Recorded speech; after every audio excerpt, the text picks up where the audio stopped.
இன்னும் ஒரு செய்தியை வந்து நம்ம சொல்ல வேண்டி இருக்குது. என்ன செய்தின்னு கேட்டால், இலங்கையில் வந்து தௌஹீத் இயக்கங்கள்னு சொல்லி ஒரு 5 இயக்கங்களுக்கு விதிக்கப்பட்ட தடையை நீக்கியிருக்கிறாங்க. நீக்கின பிறகு ஒரு வீடியோ ஒன்று பரவி கொண்டிருக்கிறது.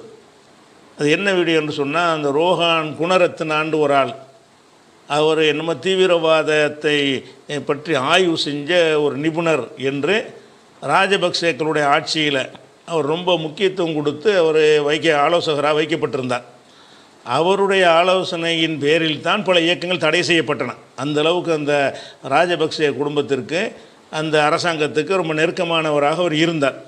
அப்படி இருக்கக்கூடிய நேரத்தில் அவர் என்ன செய்கிறார், இப்போ வந்து இந்த தடை செஞ்சதை நீக்கிறது தப்பு என்று சொல்லி தடையை வந்து தௌஹீத் ஜமாத்துடைய எல்லா இயக்கங்களையும் தடை செய்யணும் என்று சொல்லிவிட்டு, இந்த மாதிரி இந்த ஜஹரானு இந்த மாதிரி ஆட்கள்லாம் உருவாகிறதுக்கு காரணம் P.J. என்பவர், இந்தியாவில் உள்ள P.J. என்பவர் தான் அப்படின்னு என் பேரை சொல்லியே பேசியிருக்கிறார்.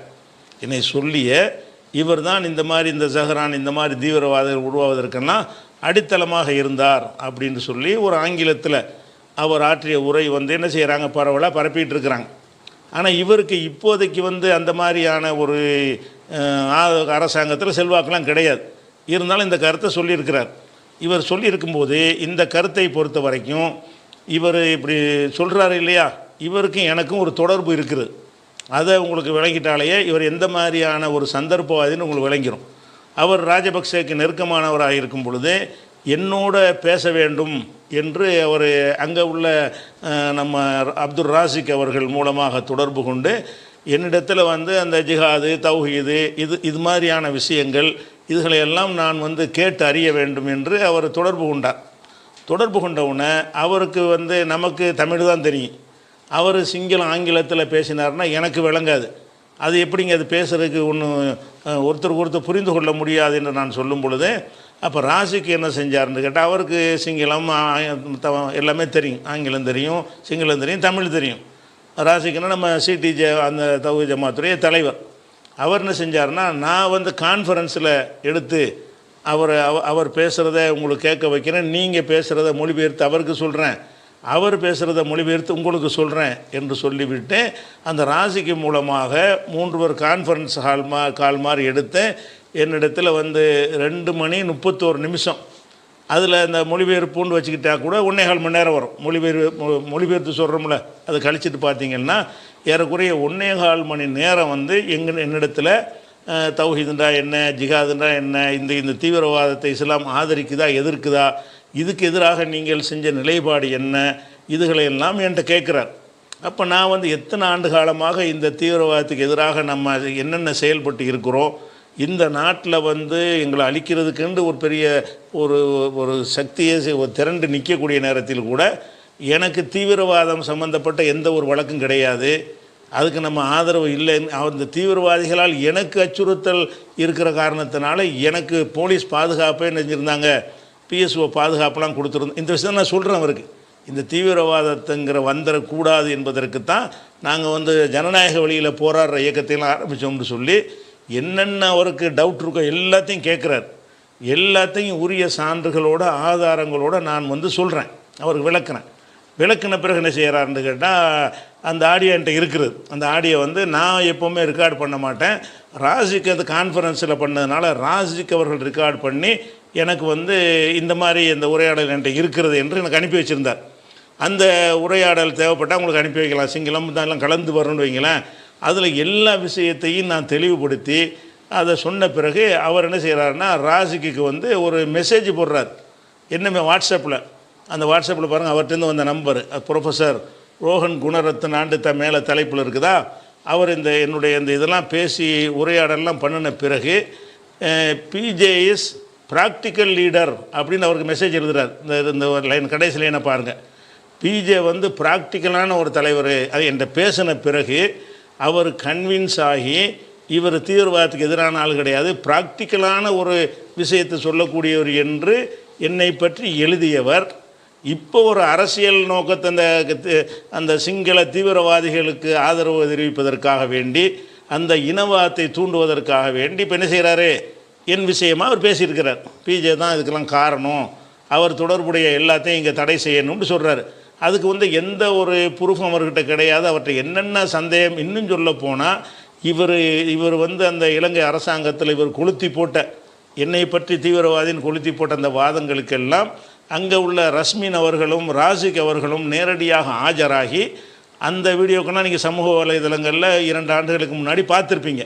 அவங்க நேரடியாக ஆஜராகி என்ன செஞ்சாங்கன்னா, அந்த விசாரணை கமிஷனில் ஒன்றுக்கும் வரிக்கு வரி பதில் கொடுத்தாங்க. அந்த பதிலெல்லாம் திருப்தி அடைஞ்ச பிறகு தான் இந்த அரசாங்கம் தடையை நீக்கியிருக்கிறது. அப்படி இருக்கும்போது என்ன செய்கிறாருன்னா, இந்த ஆள் நான் தீவிரவாதத்துக்கு எதிரான ஆராய்ச்சி பண்ணக்கூடிய ஆளுன்னு சொல்லி அந்த மஹிந்த ராஜபக்சாவை அந்த குடும்பத்தை ஏமாற்றிக்கிட்டு இருந்தார். இப்போ ரணில் அரசாங்கத்தில் அவருக்கு எந்த ஒரு முக்கியத்துவம் இல்லை. இருந்தால் தான் இந்த தடையை நீக்கியிருக்க மாட்டாங்களே. இவர் இஸ்லாமியத்தை ஒழிக்கணும், அந்த சிங்கள இனவாதம் உள்ள ஒரு ஆள், அதை மறைத்து கொண்டு நம்மள்ட்ட என்ன செய்கிறாரு, இவ்வளவும் பேசியிருக்கிறாருன்னு விளங்குகிறது. நீ என்கிட்ட பேசும் பொழுது நான் தான் அடிப்படைன்ட்டு அதை பற்றி ஏதாவது ஒரு கேள்வி கேட்டியா? இன்னும் சொல்ல போனால் இந்த குண்டு வச்ச ஜஹரான், அந்த ஈஸ்டர் தாக்குதலுடைய சூத்திரதாரின்னு சொல்கிறாங்கல்ல, அந்த ஆளே என்னையை திட்டி போட்டிருக்காரு. இவன் தான் ஜிஹாதுண்டா வேறு அர்த்தம் கொடுத்து இஸ்லாமியர்களையெல்லாம் கெடுத்து விட்டான். என்னைய ஜிஹாதுன்னா போய் இந்த மாதிரி குண்டு வைக்கிறது தான் ஜிஹாது, அதுக்கு தப்பான விளக்கம் கொடுத்து ஒரே ஆள் பிஜே தான் சொல்லி என்னைய அந்த ஜஹரான் என்னை எதிரியாகவே பேசின வீடியோக்கள்லாம் இருக்கிறது. அப்படி இருக்கும்போது நான் தான் தீவிரவாதத்தை ஜஹரானுக்கு கற்றுக் கொடுத்தேன், என்னுடைய பாடத்தில் தான் இதெல்லாம் நடந்துச்சுங்கிற அளவுக்கு நினைஞ்சிருக்கார். அவர் ஒரு நூல் வெளியீட்டு விழாவில் பேசியிருக்கிறார். அதனால் இதை இங்கே முன்ன மக்கள் யாரும் நம்ப மாட்டாங்க. இலங்கையில் உள்ள விலங்க தமிழ்நாட்டில் உள்ள எல்லாருக்கும் தெரியும், நம்முடைய இதில் தீவிரவாதத்துக்கு இடம் கிடையாது, எதிர்த்து தான் நம்ம நின்றுட்டு இருக்கிறோம், இஸ்லாத்துக்கு அந்த அர்த்தம் கிடையாது என்பதையெல்லாம் போர் என்பது எப்போ செய்யணும், யாருக்கு போர் கடமை என்ற விஷயங்களையெல்லாம் ஆதாரங்களோடு நான் பேசியிருப்பது எல்லாருக்கும் தெரியும். அப்போ இதுவும் இஸ்லாம் இணைய மார்க்கம்ங்கிற நிகழ்ச்சிகளில் இது மாதிரியான கேள்விகளை சந்திக்கும் பொழுதெல்லாம் அதுக்கு தெளிவான விளக்கங்களை நான் சொல்லி இருக்கிறேன். நூல்களில் குர்ஆன் தமிழாக்கத்தில் அந்த ஜிஹாது, இந்த போர், இந்த மாதிரி தீவிரவாதத்தை பற்றி சொல்லக்கூடிய எந்த வசனங்களை தப்பாக பயன்படுத்துவார்களோ அதுக்கெல்லாம் நான் விளக்க குறிப்பு வேறு எழுதியிருக்கிறேன். அந்த குறிப்புகளை மட்டும் தனியாக எழுதி நூலாக வெளியிட்டால் கூட இந்த தீவிரவாதம் ஒளிஞ்சு போகிற அளவுக்கு தெளிவாக நான் கொடுத்துருக்குறேன். இதையெல்லாம் நான் ஃபோனில் அவருக்கு சொல்லவும் செஞ்சுருக்கிறேன்.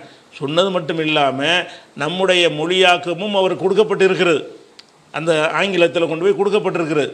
அப்போ இதையெல்லாம் ஆங்கிலத்தில் மொழிபெயர்த்து இதான் தீவிரவாத சொல்கிறீங்க, இதான் அவர் எழுதியிருக்கிறாரு என்று கொடுக்கப்பட்டிருக்கிறது. அந்த அரசாங்கத்தில் விசாரணை கமிஷன்லையும் இதை தாக்கல் செய்யப்பட்டிருக்கிறது. அப்படி இருக்கும் பொழுது என்னையை வச்சு தௌஹீத் இயக்கங்களை அழிக்கணும், தடை செய்யணும்னு ஒரு வாதத்தை வைக்கிறாரு. அது எந்த ஒரு ப்ரூஃபும் இல்லை. அவருடைய வாதம் ஒழுங்கான ஒரு அரசாங்கமாக இருந்தால் இவருடைய வாதத்தை குப்பை கூடைக்கு தான் அனுப்புங்கன்னு கேட்டால் அதுக்கு எந்த முகாந்திரமும் இல்லை, எந்த ஆதாரமும் இல்லை. அது ஒரு தகவலுக்காக உங்களுக்கு என்ன செய்கிறேன், பதிவு பண்ணிக்கிட்டு நம்ம விஷயத்துக்கு போயிடுவோம். அஸ்ஸலாமு அலைக்கும். வலைக்கம் அண்ணா, அவர் லைனுக்கு எடுக்கவா?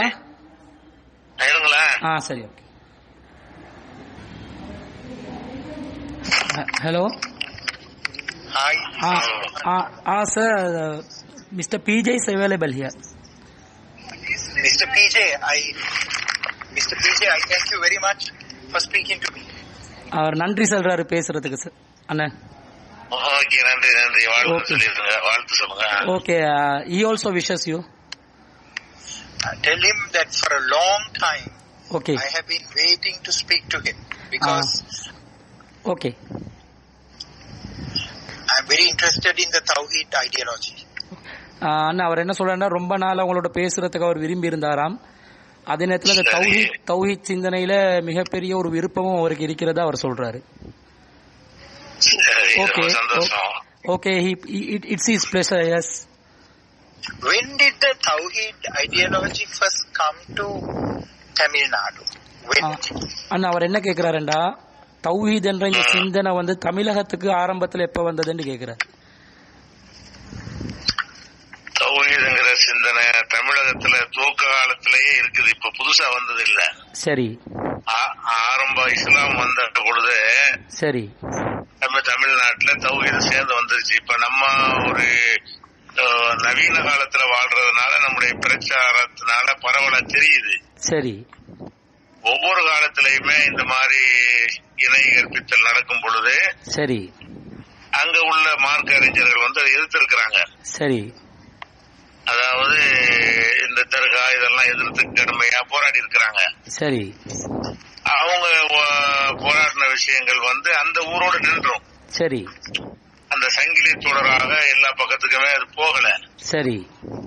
இப்ப நவீன காலத்துல 1980கள்ல நம்ம பிரச்சாரம் பண்ணும் பொழுது சரி அது ஒரு நெட்வொர்க் இருந்த காரணத்தினால அனைவரையும் ஒரு இணைப்புல கொண்டு வர முடிஞ்சிருக்குது. ஆமாமா. சரி. அதுக்கு முன்னாடி இருக்காங்க எல்லா காலத்திலயும் இருந்திருக்கு. ஒவ்வொரு காலத்திலயுமே சரி முஸ்லிம்கள் குர்ஆன் ஹதீஸை விட்டு விலகி போகும் பொழுது உண்மையான அறிஞர்கள் எல்லா காலத்திலும் இருந்திருக்கிறாங்க. சரி. இந்தியாவிலையும் தமிழ்நாட்டிலையும் உலகம் பூரா இருந்திருக்கிறாங்க. இதை சொல்லிதான் இருக்கிறாங்க. சரி சரி. உதாரணம் எங்க ஊர்ல எடுத்துக்கிட்டீங்கன்னா, நாங்க பிறக்கிறதுக்கு முன்னாடி இந்த தர்காவை எதிர்த்து சரி ஒரு பெரிய ஒரு மார்க்கறிஞர் போராடி பயங்கரமா அந்த சந்தன கூட எல்லாம் நிப்பாட்டி இருக்காரு. சரி. அதாவது நம்ம எங்களுக்கு ஒரு 100 வருஷத்துக்கு முன்னாடி. சரி. அப்ப எங்க ஊர்ல இப்படி இருந்திருக்கிறாங்க. ஆனா அது அந்த ஊரோட நின்றும். ஆமா ஆமா. அடுத்த ஊருக்கு போகாது. ஏன்னா நெட்வொர்க் அந்த மாதிரியான தகவல் தொடர்பு சாதனங்கள், வீடியோ ஆடியோக்கள் இதெல்லாம் இல்லாதனால தௌஹீத் இல்லாத காலமே இருந்ததில்லை. சரி சரி சரி. Okay. Sir, he tells that the Tawheed ideology, it has been taught by all ulamas in every time.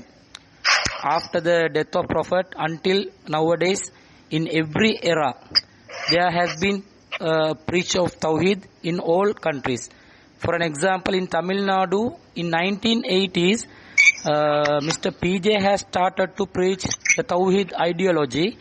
It was fastly spread all over the Tamil Nadu and in all other countries. But before that, even Mr. P.J., before he born, there was a scholar who has been preaching Tawheed and who has been telling that Muslim community about shirk and bid'ah. And because of the technology development improvements, nowadays it has been very speedily spreading all over the world. But in every era, every time, there were some scholars who has been preaching Islam in its pristine purity. When the Muslim community go away from Quran and Sunnah, the scholars have taught the community properly to make the society in a correct path. But after the technology development, now it has been very highly spreaded all over the Tamil Nadu and in all over the countries. But the message is, there were many scholars, they were preaching Tawheed in every time. So even before PJ, there were scholars in Tamil Nadu that taught Tawheed ideology? Yeah, he said before he born, there was a scholar who has preached against the grave worship and also about shirk. Before 100 years, there was a scholar in Tamil Nadu. Yeah. I understand. Then can you ask PJ? Okay. When he first visited Sri Lanka? அண்ணா அவர் என்ன கேட்கிறாருன்னா, நீங்க முதலாவதாக இலங்கைக்கு எப்ப வந்ததாக கேட்கிறாரு. ஆரம்பத்துல வருஷமா? ஆமா ஆமா. ஆரம்பத்திலயா? கரெக்டா வருஷமா ஞாபகம் இல்லையாது. ஆரம்பத்துல ஜாத்துல இருந்து வந்திருக்கோம். துவக்க காலத்துல பரகதனிய மாநாடு போட்டாங்கல்ல. ஆமா ஆமா ஆமா.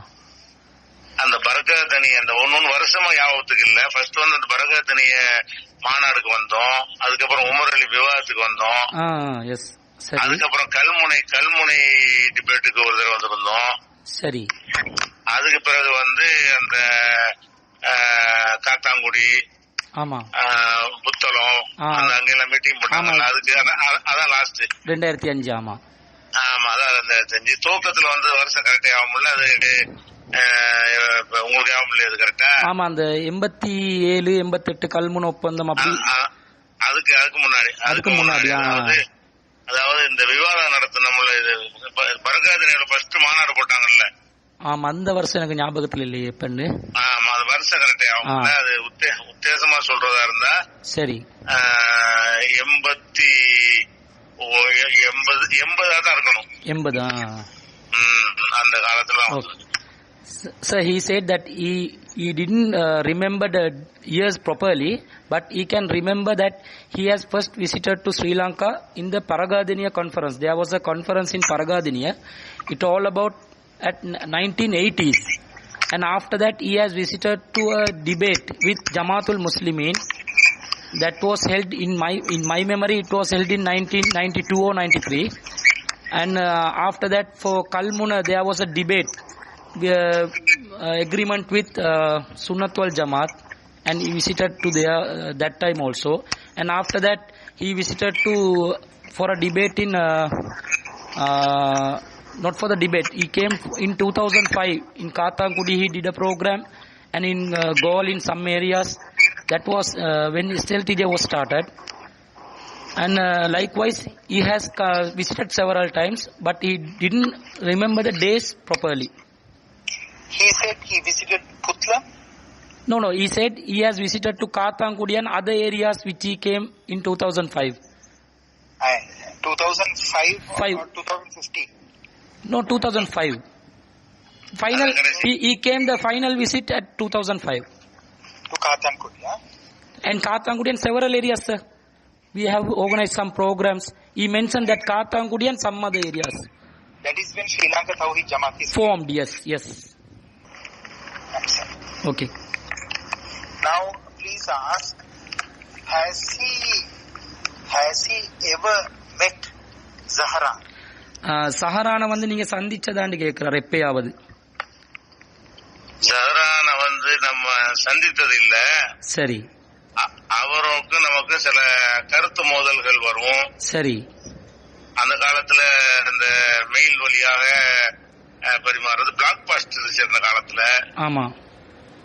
அதுல நம்ம போடுற சில கருத்துக்களுக்கு அவரு சில மறுப்பு போடுவாரு. சரி. அது உதாரணமா இந்த பிறை பாக்குற விஷயம். சரி. பெண்கள் தங்க நகை அணியக்கூடாது, புதுசா ஏதாவது சொல்லுவார் அவரு. சரி. அந்த மாதிரி சொல்லும் பொழுது நம்ம பகிரங்க விவாதத்துக்கு கூட அவருக்கு அழைப்பு கொடுத்தோம். நீ பகிர் விவாதத்துக்கு தயாரான்னு சொல்லி. சரி. நீங்க இலங்கை சகோதரர்கள் மூலமா தான் உடைய நேரடியாக அழைப்பு கொடுக்கப்பட்டுச்சு. ஆமா. அந்த மாதிரி தொடர்பை தவிர அவரை நேரடியாக நான் ஆனா காத்தாங்குடி நம்ம மீட்டிங் நடத்தும் பொழுது அவர் மக்களோட மக்களா இருந்திருக்காரு. சந்திக்கிற அளவுக்கு ஒரு பிரபலமான ஆள் இல்லப்ப. சரி. ஓகே. நம்ம காத்தாங்குடிக்கு வர்ற காலத்துல இவரு சும்மா சின்ன பையனா இருந்திருப்பாரு. சரி. அப்ப அவர் மக்களோட மக்களா இருந்திருக்காருன்னு நான் கேள்விப்பட்டேனே தவிர நான் அவரை பார்த்தது இல்ல. அவர் வேண்டாம் என்னை பார்த்திருக்கலாம். சரி. ஓகே. அந்த மாதிரிதான். So he says that he has never met Zahran, but in some period he was Zahran is always giving some different opinions among Muslim community. At that time PJ has replied him and asked him for a debate by the blogspots, the websites blogspots. When Zahran published an opinion, PJ published his opinion against Zahran via the blogspots. In also sometimes he has called him to a debate, open debate, but these all happened via the internet, not meeting him directly. But in 2005 when he visited to Sri Lanka, PJ has a sermon in Katangudi. At that time Zahran was not famous and he is very small boy. That PJ has heard Zahran has participated in that conference, in that public program, but he has not recognized Zahran and he has not seen Zahran. But he was a small boy and he has heard that Zahran was just a participant in that program. Please tell PJ he is correct. Zahran came for that, and then after that in his madrasa, okay, which is a Tabligh Jamaat madrasa, Zahran start to argue with the teachers, okay, telling that Tawheed is the correct ideology. Okay. And then that madrasa throw him out. Okay. Then he go to Ibn Masud madrasa and studied. He was expelled. Yeah. Did you tell him? Should I ask him that question? Yes. Okay. ஆனா அவர் கேக்குறாரு, தப்லீக் மதரசால ஜஹரான் படிச்ச நேரத்துல அவரோட உஸ்தாதுமார்களோட கருத்து முரண்பாடு கொண்டு இருந்த நேரத்தில் அவர் அந்த மதரசால இருந்து விரட்டி அடிக்கப்பட்டதாகவும் அதுக்கு பிறகு இப்னு மசூத் என்ற மதரசால அவர் கல்வி பயின்றதாகவும் உங்களுக்கு தெரியுமான்னு அவர் கேட்கிறாரு. அவரை பத்தின டீட்டெயில் அவருக்கு தெரியாது. He said that he சொல்லுங்க இல்ல தெரியாது. அவர் தப்லீக் மாசால படிச்சா நமக்கு தெரியாது. சரி. அவர் நமக்கு எதிராக சில கருத்துக்களை பரப்பி இலங்கை சகோதரர்கள் நம்மகிட்ட கேள்வி கேட்கும் பொழுது நம்ம அதுக்கு ஆன்சர் பண்ற விதமாக அல்ஜன்னத்து பத்திரிகையில சரி நம்ம மறுப்பு கட்டெல்லாம் எழுதியிருக்கிறோம். ஆன்லைன் பிஜேல அந்த ஆர்டிகல் இருக்கு இப்போ வரைக்கும். பெண்கள் தங்க நகை அணியலாமா சரி அப்படின்னு ஜஹரானுக்கு மறுப்புண்டே என்ன இருக்குன்னா நம்ம ஆர்டிகல் இருந்து இப்ப கூட இருக்குது. அது சரி அதுதான் தவிர இவர் எங்க படிச்சாரு மறுபடியும் என்ன செஞ்சாரு அந்த விவரங்கள்லாம் நமக்கு சரியா தெரியாது. Okay. So he said that Zaharan, he doesn't know about the Zaharan studies and everything. But when some people says that Zaharan has spread out an opinion regarding the crescent sighting and regarding the wearing of gold jewelry is prohibited for women, when some people pointed out to PJ that he has replied Zaharan in publicly that his opinion is wrong. That article was published in Al Jannat magazine and also in online PJ his website by titling that the Zaharan's opinion is wrong in these matters. So that's what he knows about Zaharan and what he had related with him only. Otherwise he doesn't know about his studies and where he went, where he studied, what happened to his studies. That matters he doesn't know. Did Zaharan invite him for a debate? Zaharan உங்களோட ஒரு விவாதத்துல சந்திச்சாரான்னு கேக்குறாரு. இல்ல அந்த விவாதத்துல கேள்விப்பட்டு நான் யூடியூப்ல தான் பார்த்தேன், சந்திக்கலையே. ஆனா ஒரு இலங்கையில உள்ள சில தௌஹீத் அமைப்புகள் அவரோட சேர்ந்து போயிருக்கிறாங்க. சரி. அந்த விவாதத்துல அவரும் பங்கெடுத்திருக்காரு. சரி. இலங்கையில உள்ள சில தௌஹீத் ஜமாத்துல இல்லாம சரி அமைப்புல இல்லாம சிலர் கலந்து கொண்டு ஒரு வீடியோ பார்த்திருக்கிறேன்.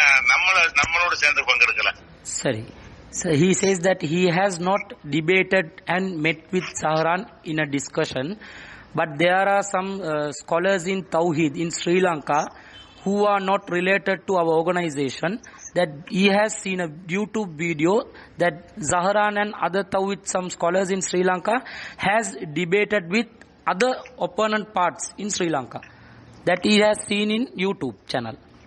He has not met and he has not debated with him. Did P.J. ask Zaharan to come for a debate or did Zaharan ask P.J. to come for a debate? நீங்க PJ அண்ணன் நீங்க அவரை ஜஹரான விவாதத்துக்கு அழைச்சதா அல்லது ஜஹரான் அண்ணனை விவாதத்துக்கு அழைச்சதான்னு கேக்குறாரு. நான் தான் நம்ம ஜன்னத் பத்திரிகை மூலமா அழைச்சேன். சரி. அதுக்கப்புறம் இலங்கையில உள்ள இந்த எஸ்எல்டிஜே அதுக்கு முன்னாடி என்ன பேர் வச்சிருந்தோமே, ஆமா, அந்த ஜமாத்து பேர்ல லெட்டர் அனுப்பி கொண்டு கொடுக்க சொன்னோம். சரி. நேரடியா கொடுத்து அழைச்சாங்க, மறுத்துட்டாரு அவரு. சரி. PJ has invited Zaharan for the open debate and he has sent him letters by mail or by some the organizations which has been operated before the SLTJs refreshed in 2010, but he has refused to debate with PJ. Zaharan refused to debate with him? Yeah. When did PJ invite Zaharan for a debate? இந்த கால பகுதியில விவாதத்துக்கு அழைச்ச மாதிரி கேக்குறாரு. தங்க நகை சர்ச்சை நடந்தது 2006-7 அந்த மாதிரி இருக்கும். He says that இலங்கையில வந்த பிறகு PJ last visited Sri Lanka in 2005. After 2005, 2006 or 7, PJ has invited Zaharan for the debate because of that gold matter. The gold matter means that Zaharan says that gold is prohibited to women also, Muslim women also. That is against Islam. So he has spread that opinion and PJ has called for a debate. அது அவரோட face கூட எனக்கு தெரியாது. பேச வச்சு இந்த கருத்து உடையவர்னு தெரியுமே தவிர கூட தெரியாது. He says in that time when he called for the debate, he doesn't recognize his face also, but he was called him for Zaharan for the debate in this matter, the gold matter. The matter was published and it was spread all over the country. Okay, now so PJ always says women can wear gold. Yeah. Zahran says women cannot wear gold. Yeah. Then crescent sighting, what is PJ's opinion and what is Zahran's opinion? Can I explain or I ask him? You ask him. Oh, அண்ணா அவர் என்ன கேட்கிறாருண்டா, இந்த தங்க நகை சம்பந்தமா உங்களோட கருத்து வந்து எப்பயுமே பெண்கள் தங்க நகை அணியலாம் என்றதும் சஹரான் வந்து அணியக்கூடாது என்பதுமா, அதே நேரத்துல பிறை விஷயத்துல வந்து உங்களுக்கும் அவருக்கும் உள்ள கருத்து வேறுபாடு என்னன்றதை கேட்கிறாரு. பிறை விஷயமாக நம்ம வந்து அந்தந்த பகுதியில பிறை பார்க்கணும். சரி, அவர் சர்வதேச பிறை உங்க நாட்டுல சொல்லுவாங்க, அதுக்கு பேர் அது இன்டர்நேஷனல் போற இன்டர்நேஷனல் பிறை என்று அவர் சொல்லிட்டு இருக்காரு. அதுலதான் அந்த கருத்து வேறுபாடு. சரி, அது மாதிரி இரண்டாம் ஜமாத் நிறைய விஷயங்கள் அவர் போட்டு குழப்பிட்டு இருப்பாரு. நம்ம வந்து அது வந்து இலங்கை மக்கள்கிட்ட கேள்வியா வரும்போது நம்ம அதுக்கு விளக்கம் சொல்ல வேண்டி வந்துடும். சரி, அது மாதிரியான மேட்டர்ல ஒரு பள்ளிவாசல்ல 2 ஜமாத் நடத்தக்கூடாது தொழுகை. சரி, செகண்ட் ஜமாத்து கூடாது, அதுக்கெல்லாம் கூட மறுப்பு ஆன்லைன்ல நம்ம கொடுத்துருக்கோம். ஜஹரானுக்கு மறுப்புன்னு சொல்லிய. சரி, ஜஹரானு ஒரு தம்பி ஒருத்தர் இருப்பாரு, அவர் பேர் என்னது, ஜெயினி. அவங்க 2 பேரும் சேர்ந்தா எழுதுவாங்க. 2 பேருக்குமே நம்ம மறுப்பு கொடுத்தது. 3-4 விஷயங்கள், ஒரு விஷயம் மட்டும் இல்ல. சரி சரி, நிறைய குழப்பிட்டு இருந்தாங்க மார்க்கத்துல. அவங்களுக்கு அது இலங்கையிலேயும் ஒரு தாக்கத்தை ஏற்படுத்ததுனால நம்ம என்ன செய்யணும், டிபேட்டுக்கு அழைக்கிறது காரணம் அதான். சரி, he says that in some 4 or 5 in 3 or 4 matters he has called him for debate because Zahran is spreading time to time some misconception in Islam, even in the gold wearing matter. He says that it is allowed to women. PJ says it is allowed to Muslim women. Zahran says it is prohibited. And in the crescent matter, PJ says that it has to be sighted in local areas, but Zahran says the international crescent sighting is correct in Islam. And also Zahran and his brother Zaini always spreading some misconceptions in Islam. At that time when it take a controversial matter in Sri Lanka, at that time he has been compelled to answer for these controversial issues. In that manner, he has written some articles against these 2 brothers' opinions. It is also now still also available in his websites. Yes, this one you can send me, right? Okay, I can send the links, sir. Yes, please. Okay. Can you ask PJ, other than gold matter, crescent matter, what are the other 2? He also mentioned, sir, I forgot to say, the second jamaat means when the congregational prayers in mosques, it can be done twice or thrice or how many times that we need. If somebody missed the first jamaat, the congregational prayer, he can visit for second congregational prayer and pray the prayers. Zahran says no, if the Lohar prayer, it means the if the Subho prayer, that means the early morning prayer, if you missed it at the first congregational prayer, you cannot gather for a second prayer. He says that in that opinion. So it is against Islam. Anyone can gather twice or thrice, they can pray, PJ says. Likewise in that matter and other matters I can ask him. இன்னும் என்ன கருத்து வேறுபாடுன்னு கேட்கிறார். இந்த 2ஆம் ஜமாத்து, பிறை விஷயம், பெண்கள் தங்க நகை விஷயம், இல்ல இந்த 3க்கு தான் வாத பிரதிவாதங்களா ஓடுனுச்சு. சரி, அதிகமா கேள்வி வச்சு வேற நிறைய மாற்றமா சொல்லியிருக்காரு. நமக்கு தகவல் சொன்னாங்க. நம்ம இந்த 3க்கு தான் அந்த ஆர்டிகல் லெவல்ல வர வந்து விமர்சனம் பண்ணது, வரிக்கு வரி அவர் சொன்னதை எடுத்து போட்டு பதில் சொன்னது இந்த 3 மேட்டருக்கு மட்டும்தான். சரி, ஆனா நிறைய குழப்பங்கள் பண்ணிட்டு இருந்தாரு. அது நமக்கு வந்து அது நம்ம பதில் சொல்லல. சரி, இலங்கையில உள்ளவங்களே பாத்துக்கிட்டாங்க. He has been contradict with PJ's opinions in several matters, but PJ has answered Zahran in these 3 matters by written format. But there were some more controversial issues in Zahran's matter. In Sri Lanka scholars, Tawhid scholars, they also have replied him in several times. So PJ left him and he answered only these 3 matters mainly. I understand. Now ask PJ. Okay. Was PJ the person? Okay. You tell that I heard that he is the most influential Tawhid cleric in Tamil Nadu. Is that right or wrong? அவர் கேட்கிறாரு, தமிழ்நாட்டில் மிக வந்து மக்கள் மத்தியில தாக்கம் ஏற்படுத்தக்கூடிய தௌஹீத் உலமாவாக வந்து உங்களை சொல்றாங்க, அது உண்மையாண்டு அவர் கேட்கிறாரு. அது நான் சொல்ல முடியாது. அப்படி இருக்கான்னு நீங்க தான் சொல்லணும். He says, sir, it cannot be answered by him. That should be known by the public. Okay. Then ask him. Okay. In Sri Lanka, also the Tawhid ideology, I heard that organizations were first created and the Tawhid ideology really spread because of PJ. Is that correct? Okay. அண்ணா அவர் கேட்கிறாரு, இலங்கையில தௌஹீத் அமைப்புகளோட உருவாக்கத்துக்கு நீங்க தான் காரணம் என்றது சொல்லப்படுது, கேள்விப்பட்டிருக்கிறேன், அது உண்மையாண்டு கேட்கிறாரு. இலங்கையை பொறுத்த வரைக்கும் நமக்கெல்லாம் முன்னாடியே நிறைய இந்த தௌஹீத் பிரச்சாரம் எல்லாம் பண்ணிட்டு இருக்கிறாங்க. ஆரம்ப காலத்துல பெரிய இதெல்லாம் பண்ணி அந்த பரகாதனிய மர்கஸ் எல்லாம் உண்டாக்குனாங்கல்ல. ஆமா ஆமா. நிசார் குவத்தி. ஆமா ஆமா. அவங்க எல்லாம் நம்ம எல்லாம் பிறக்க முந்தி உள்ள ஆளுக்குன்னு நினைக்கிறேன். சரி. அந்த மாதிரி நிசார் குவத்தி, இன்னொருத்தர் சொல்லுவாங்களே அந்த ஃபவுண்டர்னு சொல்லி, அந்த தர்வேஸ் ஆஜியார். தர்வேஸ் ஆஜியாரு. ஆமா. அவங்க எல்லாம் இலங்கையில உண்டாக்கிட்டாங்க. அவங்களுடைய வான் சுடர் ஒரு பத்திரிகை நடத்திட்டு இருந்தாங்க. சரி. அந்த பத்திரிகையை படிச்சுதான் நமக்கு தௌஹீத் சிந்தனை ஓரளவுக்கு வந்தது ஆரம்ப காலத்துல. சரி. இப்படிதான் சிந்திக்கணுங்கிறதே அங்கிருந்து நம்ம கத்துக்கிட்டோம். சொல்ல போனா வான் சுடர்னு சொல்லி ஒரு பத்திரிகை வந்துச்சு. சரி. தமிழ்ல. ஆமா ஆமா. அப்ப நம்ம தான் இலங்கைக்கு காரணம் கிடையாது. நமக்கு முன்னாடி இந்த பரகாதனிய மாநாடு போட்டாங்கல்ல. ஆமா. அந்த மாநாடு போடும் போது அங்க பிரம்மாண்டமான இடம் வாங்கி பெரிய பள்ளிவாசல் கட்டி அந்த அளவு ஸ்ட்ரென்த் ஆயிருக்கும் போதுதான் என்னைய கூப்பிடுறாங்க. எனக்கு முன்னாடி இருக்குது. சரி சரி. எனக்கு முந்தைய எந்த அளவு இருக்குன்னு கேட்டா பெரிய அளவுக்கு மக்களை திரட்டுற அளவுக்கு சரி ஏராளமான ஊர்ல பள்ளிவாசல் எல்லாம் உருவாக்கி வச்சிருந்தாங்க. சரி. இலங்கையில உருவாக்குனதுக்கு நம்ம காரணமே கிடையாது. சரி. என்ன வித்தியாசம் வந்துச்சுன்னா அவங்க இந்த வெளிநாடுகள்ல இருந்து உதவிகள் பெற்று இந்த பொருளாதாரத்தை முக்கியத்துவப்படுத்தி அவங்க செயல்பட்டு பிரச்சாரத்தை விட்டுட்டு பள்ளிவாசல் கட்டுறது கிணறு வெட்டுறதுன்னு போனாங்கல்ல. அப்பதான் என்ன செஞ்சாங்கன்னா சில பேர் வெறுப்படைஞ்சு இது சரியில்லை நம்ம பிரச்சாரம் கடந்து போறாங்கன்னு சொல்லும் பொழுது அடுத்த தடவை வரும் பொழுது அந்த மாதிரியான ஒரு சிந்தனை உண்டாடுச்சு. இதுக்கு நம்ம காரணம், அதாவது இந்த வெளிநாட்டுல உதவி பெறக்கூடாது. சரி. உள்நாட்டுல வெளிநாட்டு அரசாங்கத்தை இந்த உதவி பெற்றாலே இவங்க மார்க்கத்தை விட்டுறாங்க. சரி.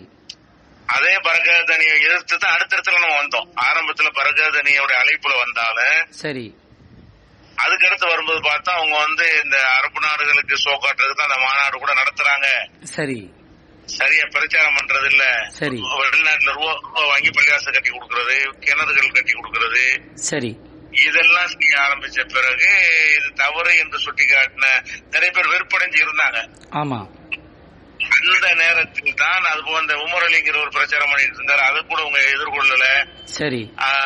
அவர் விவாதத்துக்கு அழைக்கிறாரு, இவங்க பதில் கொடுக்கலன்னு எல்லாம் வெறுப்படைஞ்சு போயிருந்தாங்க. சரி. அந்த டைம்ல வரும் பொழுதுதான் சரி இவங்களோட இணைஞ்சு செஞ்சா சரியா வராது, சரி தனியா செஞ்சா நல்லா இருக்குங்கிற ஒரு ஆலோசனை அடிப்படையில முடிவெடுத்தா அந்த தௌஹீத் ஒரு வசனி எல்லாம் இருப்பாரு. அந்த ஏரியாக்கு பேர் என்னது? என்ன ஏரியான்னு? வசனி கொழும்பு. ஆமா கொழும்புல. ஆமா. மல்லிகாராம் பள்ளிவாசல் உண்டாக்குனது இருக்குல்ல, அப்பதான் அவங்கள்ட்ட பிரிஞ்சு வர்றோம். சரி. அதுக்கு முன்னாடி பரகாதனிய அழைப்புலதான் வர்றோம். சரி. அப்ப பரகாதனிய இருக்கும். அப்ப அதுக்கு முன்னாடி நிசார் குவத்தி, தர்வேஸ் ஆஜியார்லாம் தௌஹீத் பள்ளி நிறைய உண்டாக்கிட்டாங்க. ஆமா. நம்முடைய பங்கு என்னன்னு கேட்டா இந்த மாதிரி உண்டாக்குன பிறகு அவங்க கொள்கையை விட்டுட்டாங்க. ஆமா. அது சரி பண்ற வேலைக்கு தான் நான் வந்தது. சரி சரி. Okay. Sir, he says before PJ there were so many scholars in Tawhid in Sri Lanka. For an example, Darwesh Ajiyar and Nizar Kuwati. Before PJ born, they were spreading Tawhid in Sri Lanka. When he came to 1980s conference in Paragadeniya, at that time there were a big mosque in Paragadeniya. It was a big mosque and big markers, and even PJ also got to know after his visit. This conference was also organized to show to Saudi Arabia that they have gathered Tawhid people here in Sri Lanka. So that before PJ, there were so many contacts with Saudi ulamas here in Sri Lanka, and also they have made so many mosques and markers in Sri Lanka. And also PJ got to know about Tawhid ideology by a paper which was written here in Sri Lanka. Its name is Van Sudar. That paper was written by Nizar Kuwati, the Ghazni Nizar's father, and he was got to know about Tawheed ideology and to think Tawheed Islam in this methodology. It was mentioned in that Van Sudar magazine. So even the Tawheed ideology came to P.J. from Sri Lanka. And also the role of P.J. here in Sri Lanka is, when these Tawheed organizations were established, they were got relations with Saudi fundings, and when the Tawheed fundings were done, the Tawheed organization, they did not preach Islam properly, and the followers of Tawheed and that organizations, they were frustrated and they were not connected with these organizations, and they hate them because of their business in Tawheed. So that PJ also realized that these Saudi fundings are making damages among all Tawheed concepts. So PJ declared that Tawheed organization should not be connected to Saudi fundings. They have to implement independently. In that methodology, all Tawheed people in Sri Lanka also attracted PJ, and he also, after this thinking was published in Sri Lanka, he said that he cannot come to Sri Lanka by these Saudi funding organizations.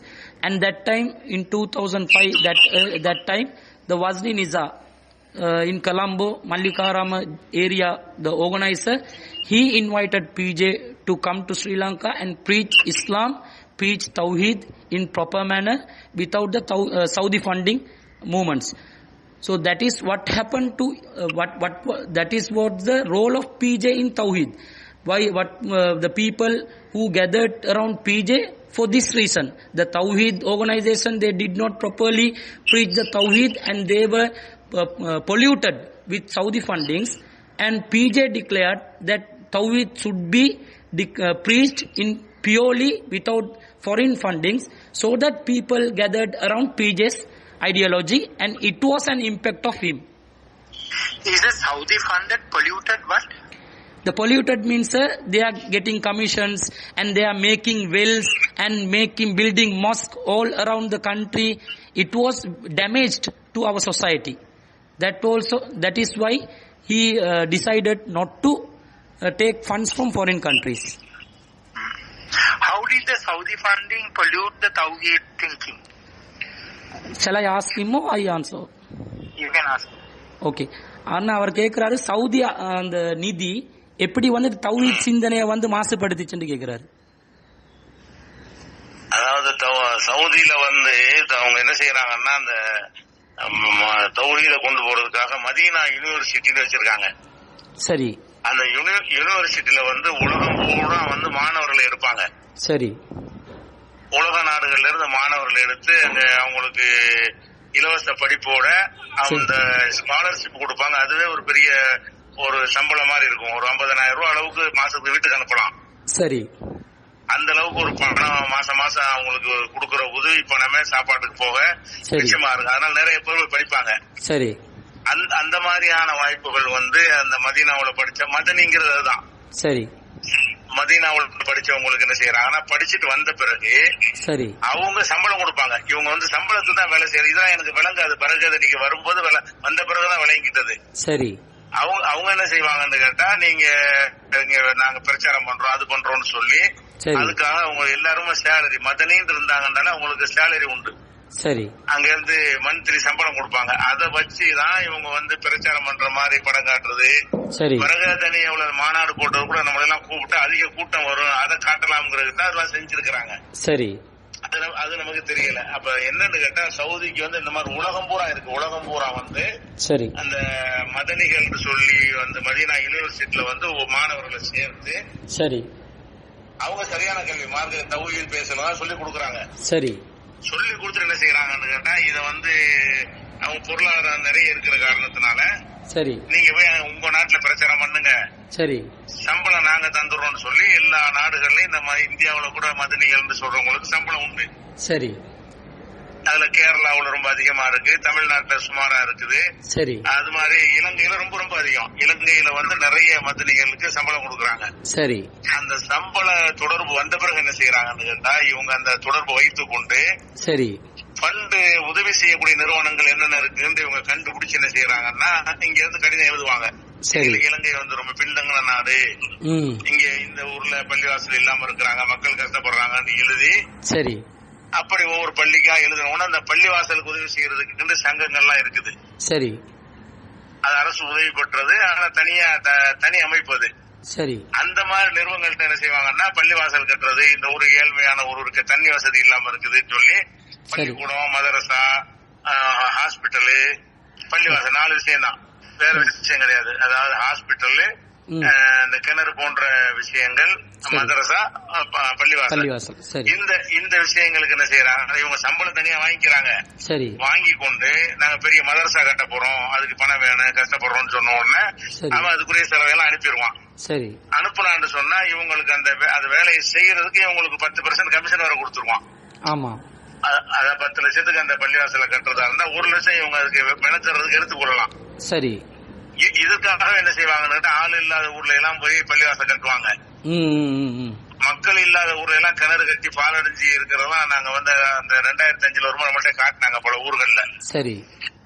இதெல்லாம் அவங்க காசுக்காக செஞ்சாங்கன்னு சொல்லி, அதனாலதான் அந்த சவுதியுடைய விஷயங்கள் இருக்கு. இதை விலைக்கு சொல்லிருங்க. சரி. So he says that in Medina there is a university, Medina University. They provide scholarship for the students who are interested in learning Islam. But when they provide scholarship, when they are studying, the students when they study, they provide them a salary allowance. For example, 50,000 or 60,000. They providing food and everything, and also a salary. So many students in Sri Lanka, they applied for the scholarship and they went to study in Medina University. They are the persons who called as Madanis. So they also, after they passed from their exams in Saudi Arabia, when they come to Sri Lanka, they are still connected with the Saudi government or Saudi university. They write some letters to request some funds. They are mentioning that the Sri Lanka is a poverty country. There are so many poor here in Sri Lanka. We have to construct some wells for supply water, and we have to build some mosque. There are so many areas, rural areas. The Muslims they do not have mosque to pray, and also they request funds to establish Arabic schools, madrasas, to make alims, that means scholars in Islam. And also they wanted to make some fundings for hospitals, to provide some infrastructures to the development of the hospitals. So likewise they request to get some funds from Saudi universities. Especially Sri Lanka is there are so many Madanis in Sri Lanka, and also in Tamil Nadu and also in Kerala. When they take these funds, they are doing some mistakes, because they wanted only to implement some projects and they want to get some commissions. Saudi government gives 10% commissions of each and every project which they passed to any countries out of Saudi Arabia. So these Madanis, they request for projects and they get commissions 10%. So they build some mosque. When there are no Muslims and there are only few Muslims are there, they build big mosques, and they construct some wells which are not we cannot get water from that well.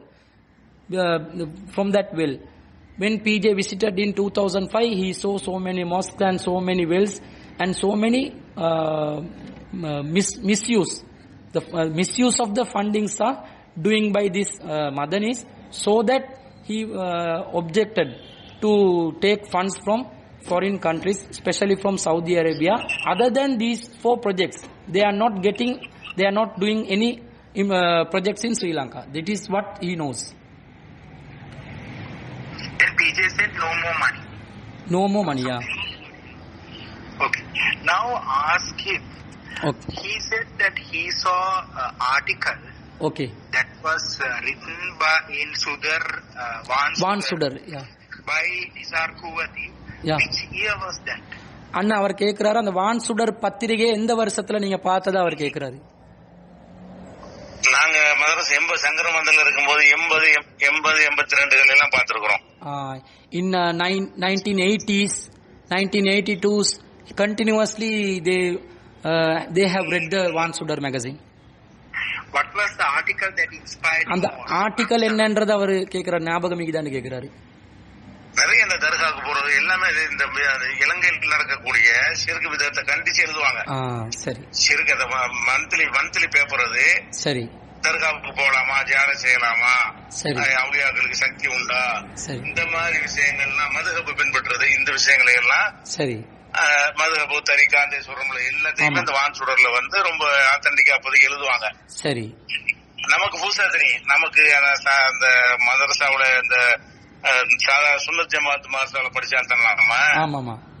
அதனால நமக்கு அது முதல்ல புதுசா தெரியும். அதுக்கு பிறகுதான் நம்ம சிந்திக்க ஆரம்பிச்சோம். சரி. அதுக்கெல்லாம் உத்வேகமா இருந்துச்சு. இந்த அதை வந்து இப்ப நம்ம அல்ஜனத் பத்திரிகை நடத்துறோம், அந்த மெத்தட்ல உள்ளது. சரி.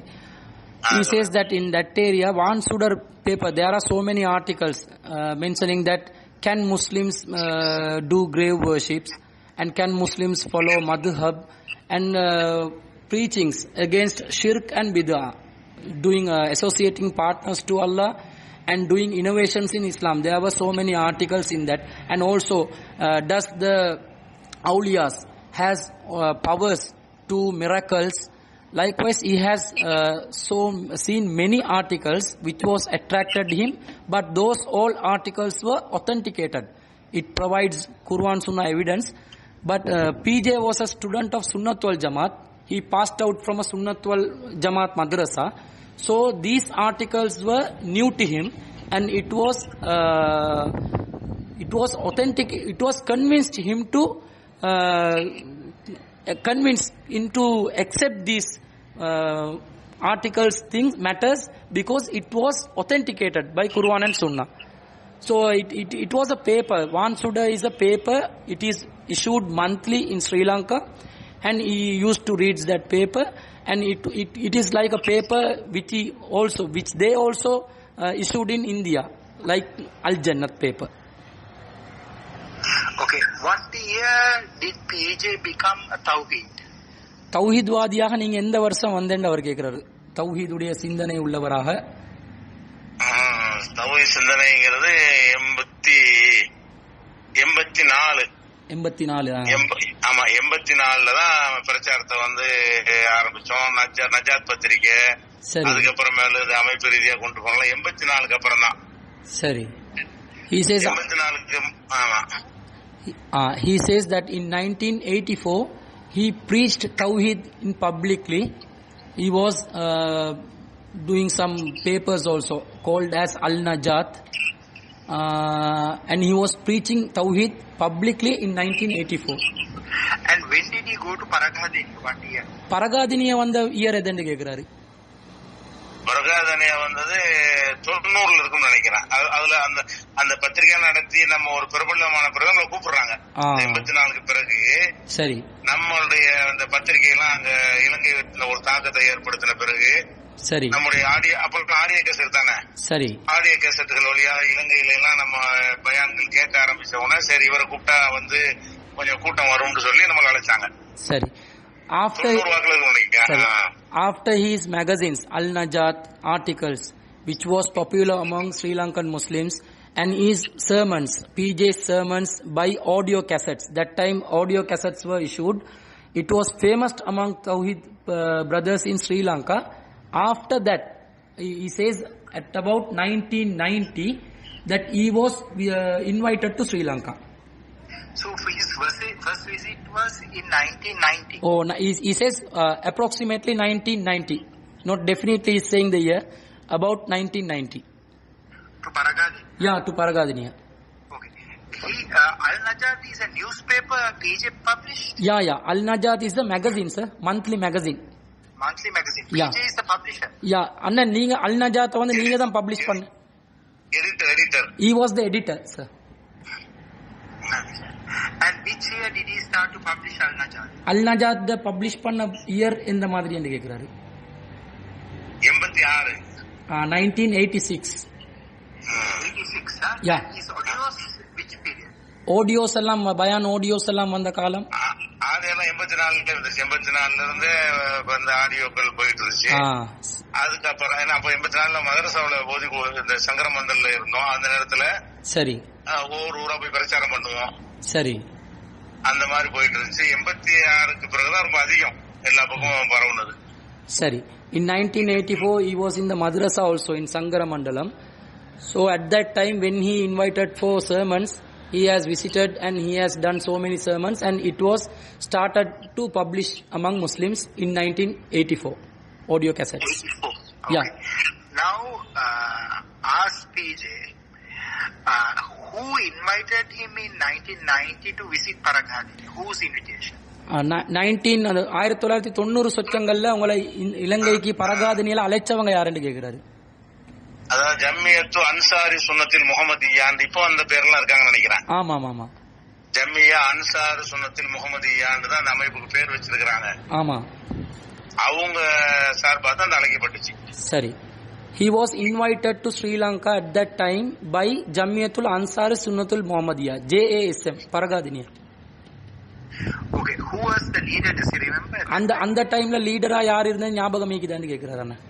ஆமா, எப்பவும் அபூபக்கர் சித்திக் மதனி தான். Every time lifetime leader is Abu Bakr Siddiq Madani. Okay, now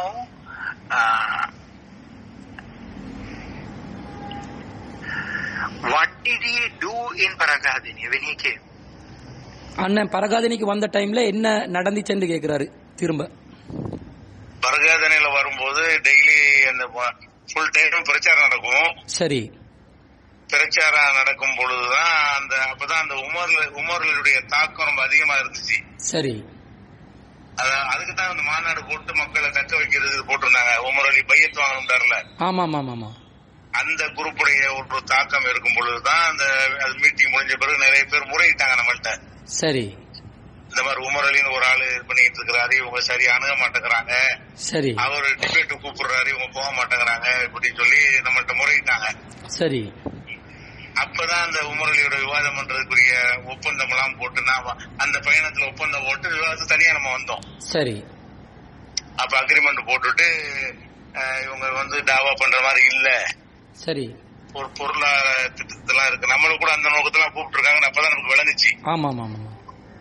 அதனால அந்த உமர் அலியுடைய விஷயம் தான் அதிகமா பேசப்பட்டுச்சு.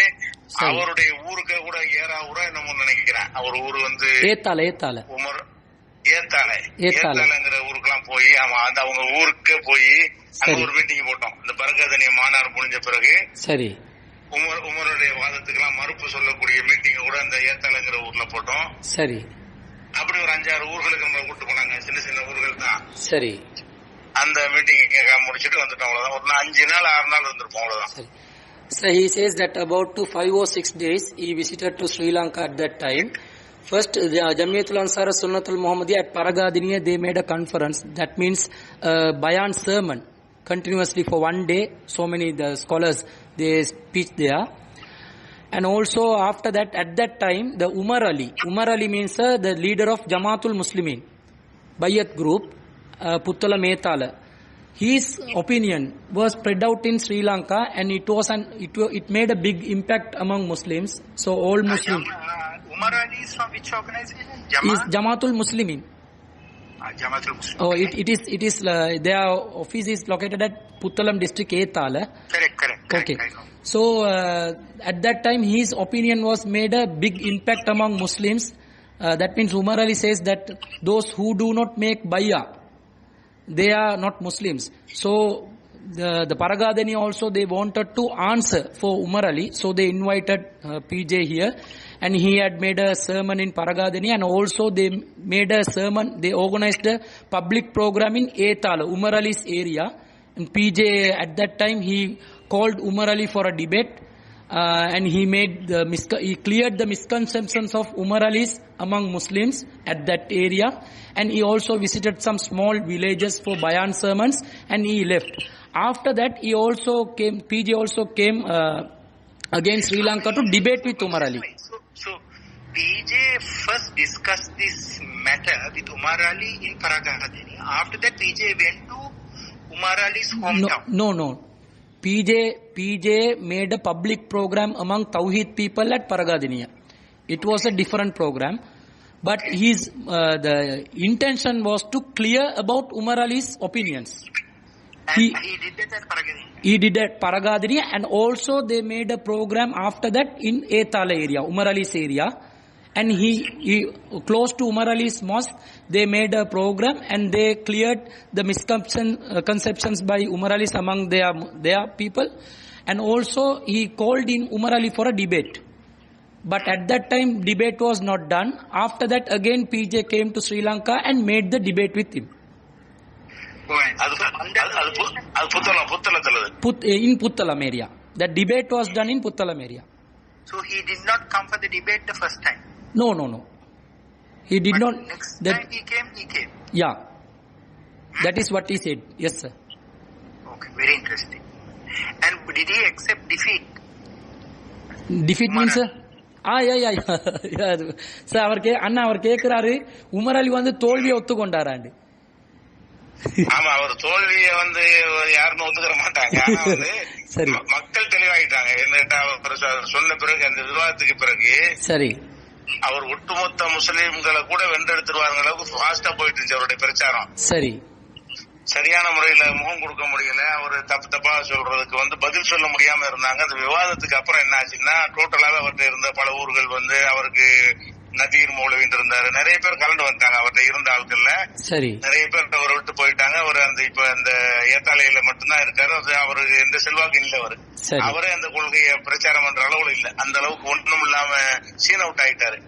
ஏன்னா அவர் இந்த பையத்து இல்லாம நிறைய பைத்தியகாரத்தனமான சொல்லுவார். பாஸ்போர்ட் எடுக்க கூடாது, ரூபா நோட்டீஸ் பண்ணக்கூடாது அப்படின்னு சொல்லிட்டு, அந்த மாதிரி கள்ள தோணில எல்லாம் போய் ஹஜ்ஜிக்கு போறாங்க அரசாங்கத்துல கேட்க கூடாது, நம்மளா போகணும், சரி, இப்படியான இதெல்லாம் சொல்லும்போது அதெல்லாம் நம்ம விலைக்கு சொன்ன பிறகு மக்கள்கிட்ட தெளிவு வந்து இப்ப காண போயிட்டாரு. அவரு சரி இருக்கிறாரு, ஆனா அவரு அந்த ஊர்ல தவிர மத்த இடத்துக்கு தெரியாது. அந்த அளவுக்கு ஆயிடுச்சு இப்ப. சரி sir, normally the people who debates, they do not accept their minors, but the result was very impact for Tawhid people, because most of the Umar Ali followers, they removed from their organization and they revoked their bayat, their promise from the Umar Ali, because Umar Ali was preaching at that time, we should not get passport, we should not obey the rules and regulation of the country, and if we want to do the pilgrimage of Hajj, we should not go by the airport, or we should not take visa, we have to go illegally, we should not obey the law and order.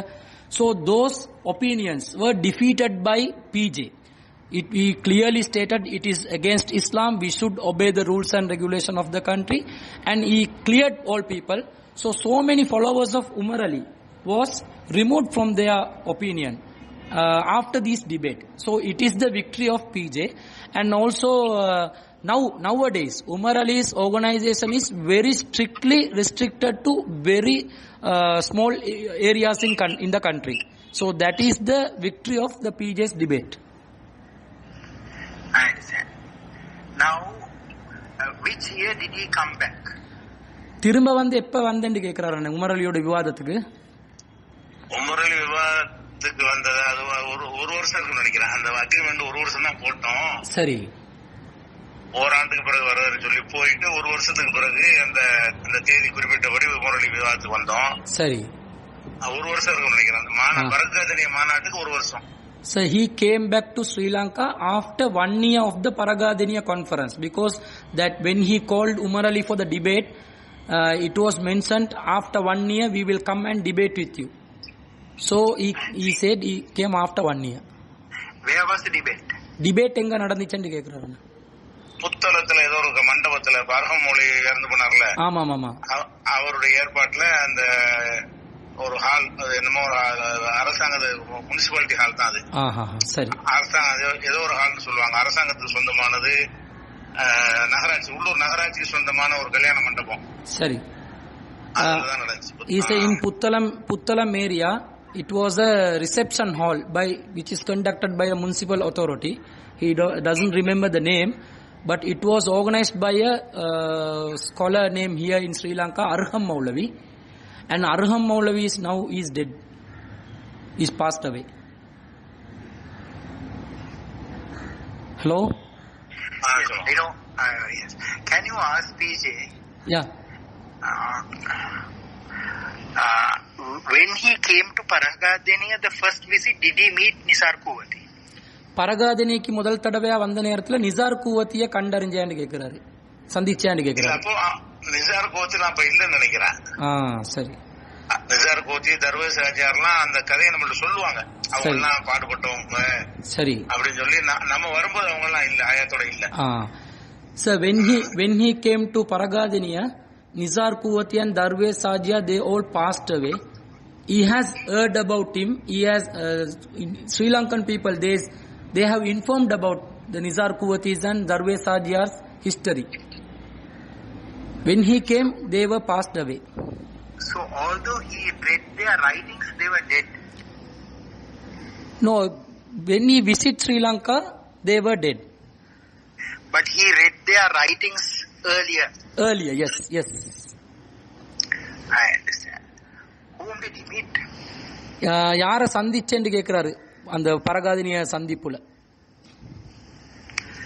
எங்கேயுமே போல, அவங்க மர்கஸ் பெருசா கடல் மாதிரி கட்டி வச்சுக்கிறாங்கல்ல, நேரம் அங்க அழைச்சிட்டு போயிட்டாங்க. சரி.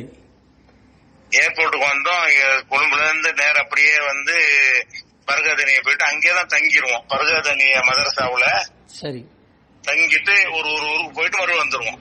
அந்த மதரசாவில தங்கிடுவோம். சின்ன சின்ன ஊர்ல கூட்டு போவாங்க. சரி. போயிட்டு மறுபடியும் அந்த மதரசாவுக்கு வந்துடும். கடைசி நாள் தான் கொழும்புல ஒரு மர்கஸ் இருக்கு அவங்களுக்கு, பரகாதினி அந்த ஜேஎஸ்எம்கா. அந்த ஆமா, அவங்களுக்கு கொழும்புல தலைநகரத்துல வச்சு அங்க வந்து ஒரு நாள் தங்கி கொழும்பு சுத்தி பார்த்துட்டு சரி கிளம்பிட்டோம். அவ்வளவுதான். கொழும்புல மீட்டிங்லாம் ஒண்ணும் இல்ல. Okay. So they directly, when they came to Paragadiniya, they directly came from airport to Paragadiniya Marcus. That means they are Paragadiniya mosque, and they stayed there. When they want to do some programs outside areas, they take him out to the program, and again they go and stay at Paragadiniya Marcus, Paragadiniya mosque. It was a big mosque, so they do not want to stay in hotels or other areas. And after, when they want to leave the country, they finally came to Colombo, and JSM Marcus also they are in Colombo. They stayed there and they visited Colombo area just to visit the Colombo as foreigners.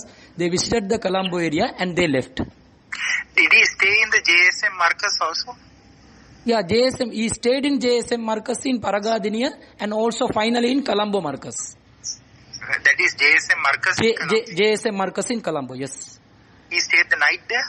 ஒரு இரவு தங்கினியான்னு கேக்குறாரு அந்த கொழும்பு மார்க்கஸ்ல. ஆமா, அங்க தங்கணும். வந்துட்டு சரி ஒரு நாள் ஃபுல்லா தங்கி இருந்தோம். ஒன் டே தங்குறதுனா ஜாமான வச்சுட்டு சுத்தி பாக்குறது. சரி. 3 மணிக்கு நம்ம ஃபிளைட் நினைக்கிறேன். நைட் தங்கிட்டு 3 மணி ஃபிளைட் போயிட்டோம். They stayed there for one day.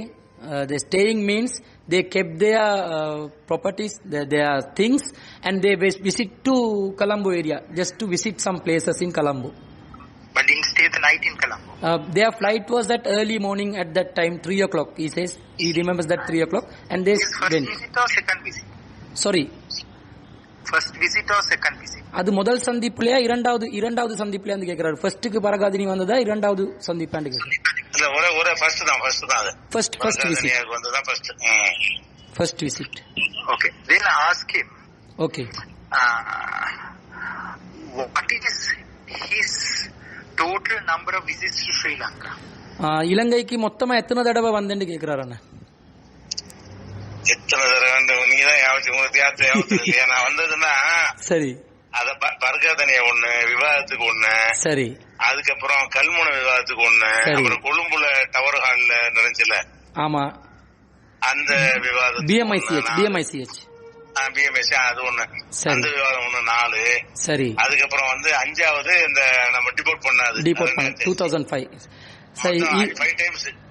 So he remembers that 5 times for Paragadiniya first visit and second visit to debate with Umar Ali, and also a debate in 2001 at BMICH, and also in earlier Kalmuna debate. There was a debate in Kalmuna, Sunnat wal Jamaat, that debate, and after finally he came to in 2005, which SLTJ was formed at that year. Approximately 5 times. He remembers approximately 5 times. Okay. I'll ask him, of the scholars who has influenced him most, is it Ibn Taymiyyah or is it Ibn Abdul? அறிஞர்கள்ல இப்னு தைமியா கூடுதலான தாக்கம் செலுத்தக்கூடியவரா, முகமது இப்னு அப்துல் வஹாப் கூடுதலான தாக்கம் செலுத்தக்கூடியவரான்னு கேட்கிறாரு. அறிவுல இப்னு தைமியா தான். அறிவுல, சரி. அறிவுல சிந்தனை ஆய்வுல எல்லாம் இப்னு தைமியா வந்து இப்ப கம்பேர் பண்ண முடியாது, பெரிய அளவுல ஸ்காலரு. சரி.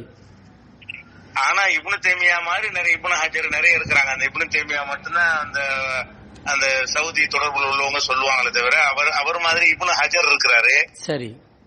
இப்னு கசீர் இருக்கிறாரு. நிறைய பேர் இருந்திருக்கிறாங்க அந்த இப்னு தைமியாவுடைய அந்த 700கள்ல. சரி. ஆமா, இப்னு தைமியா இப்ப அப்துல் வஹாப் கேட்டா இப்னு தைமியா தான் பல மடங்கு கூட வரும். சரி. So by comparing to Ibn Taymiyyah and Muhammad ibn Abdul Wahhab, Ibn Taymiyyah is the greatest scholar. Even cannot compare with Muhammad ibn Abdul Wahhab. He is the greatest scholar. At that his contemporary period, there were some scholars too, called as Ibn Hajar al-Asqalani and also Ibn Kasir. And those scholars are very popular, and even in knowledge they are very comparable to Ibn Taymiyyah. But Ibn Taymiyyah is in the most high level. Ibn Taymiyyah is in the most high level. But those Saudi scholars, they always quote Ibn Taymiyyah. That is why Ibn Hajar and Ibn Kasir was not very popular among them. Sorry, sir?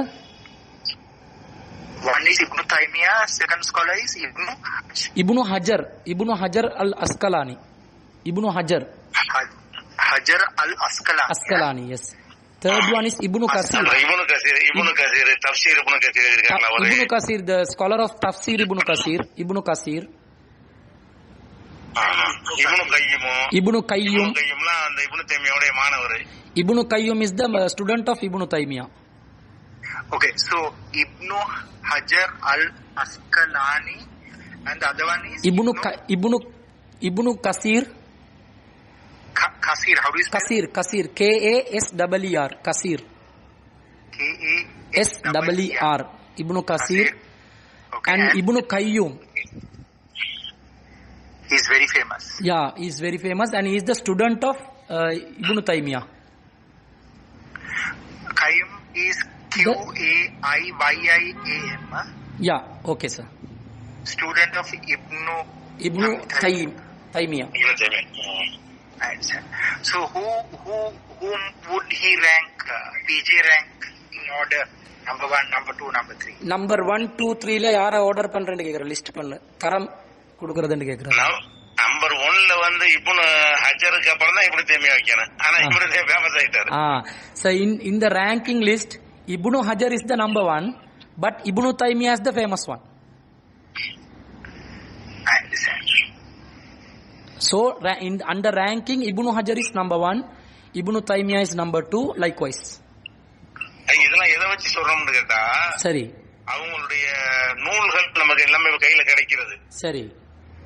இப்னு ஹஜர் நூல் எடுத்தோம்னா அவரே ஒரு நூலகமா இருந்திருக்காரு. அந்த அளவுக்கு அவருடைய டீடைல்கள் எதுவுமே ரொம்ப புள்ளி விவரமா கரெக்டா சொல்லுவாரு.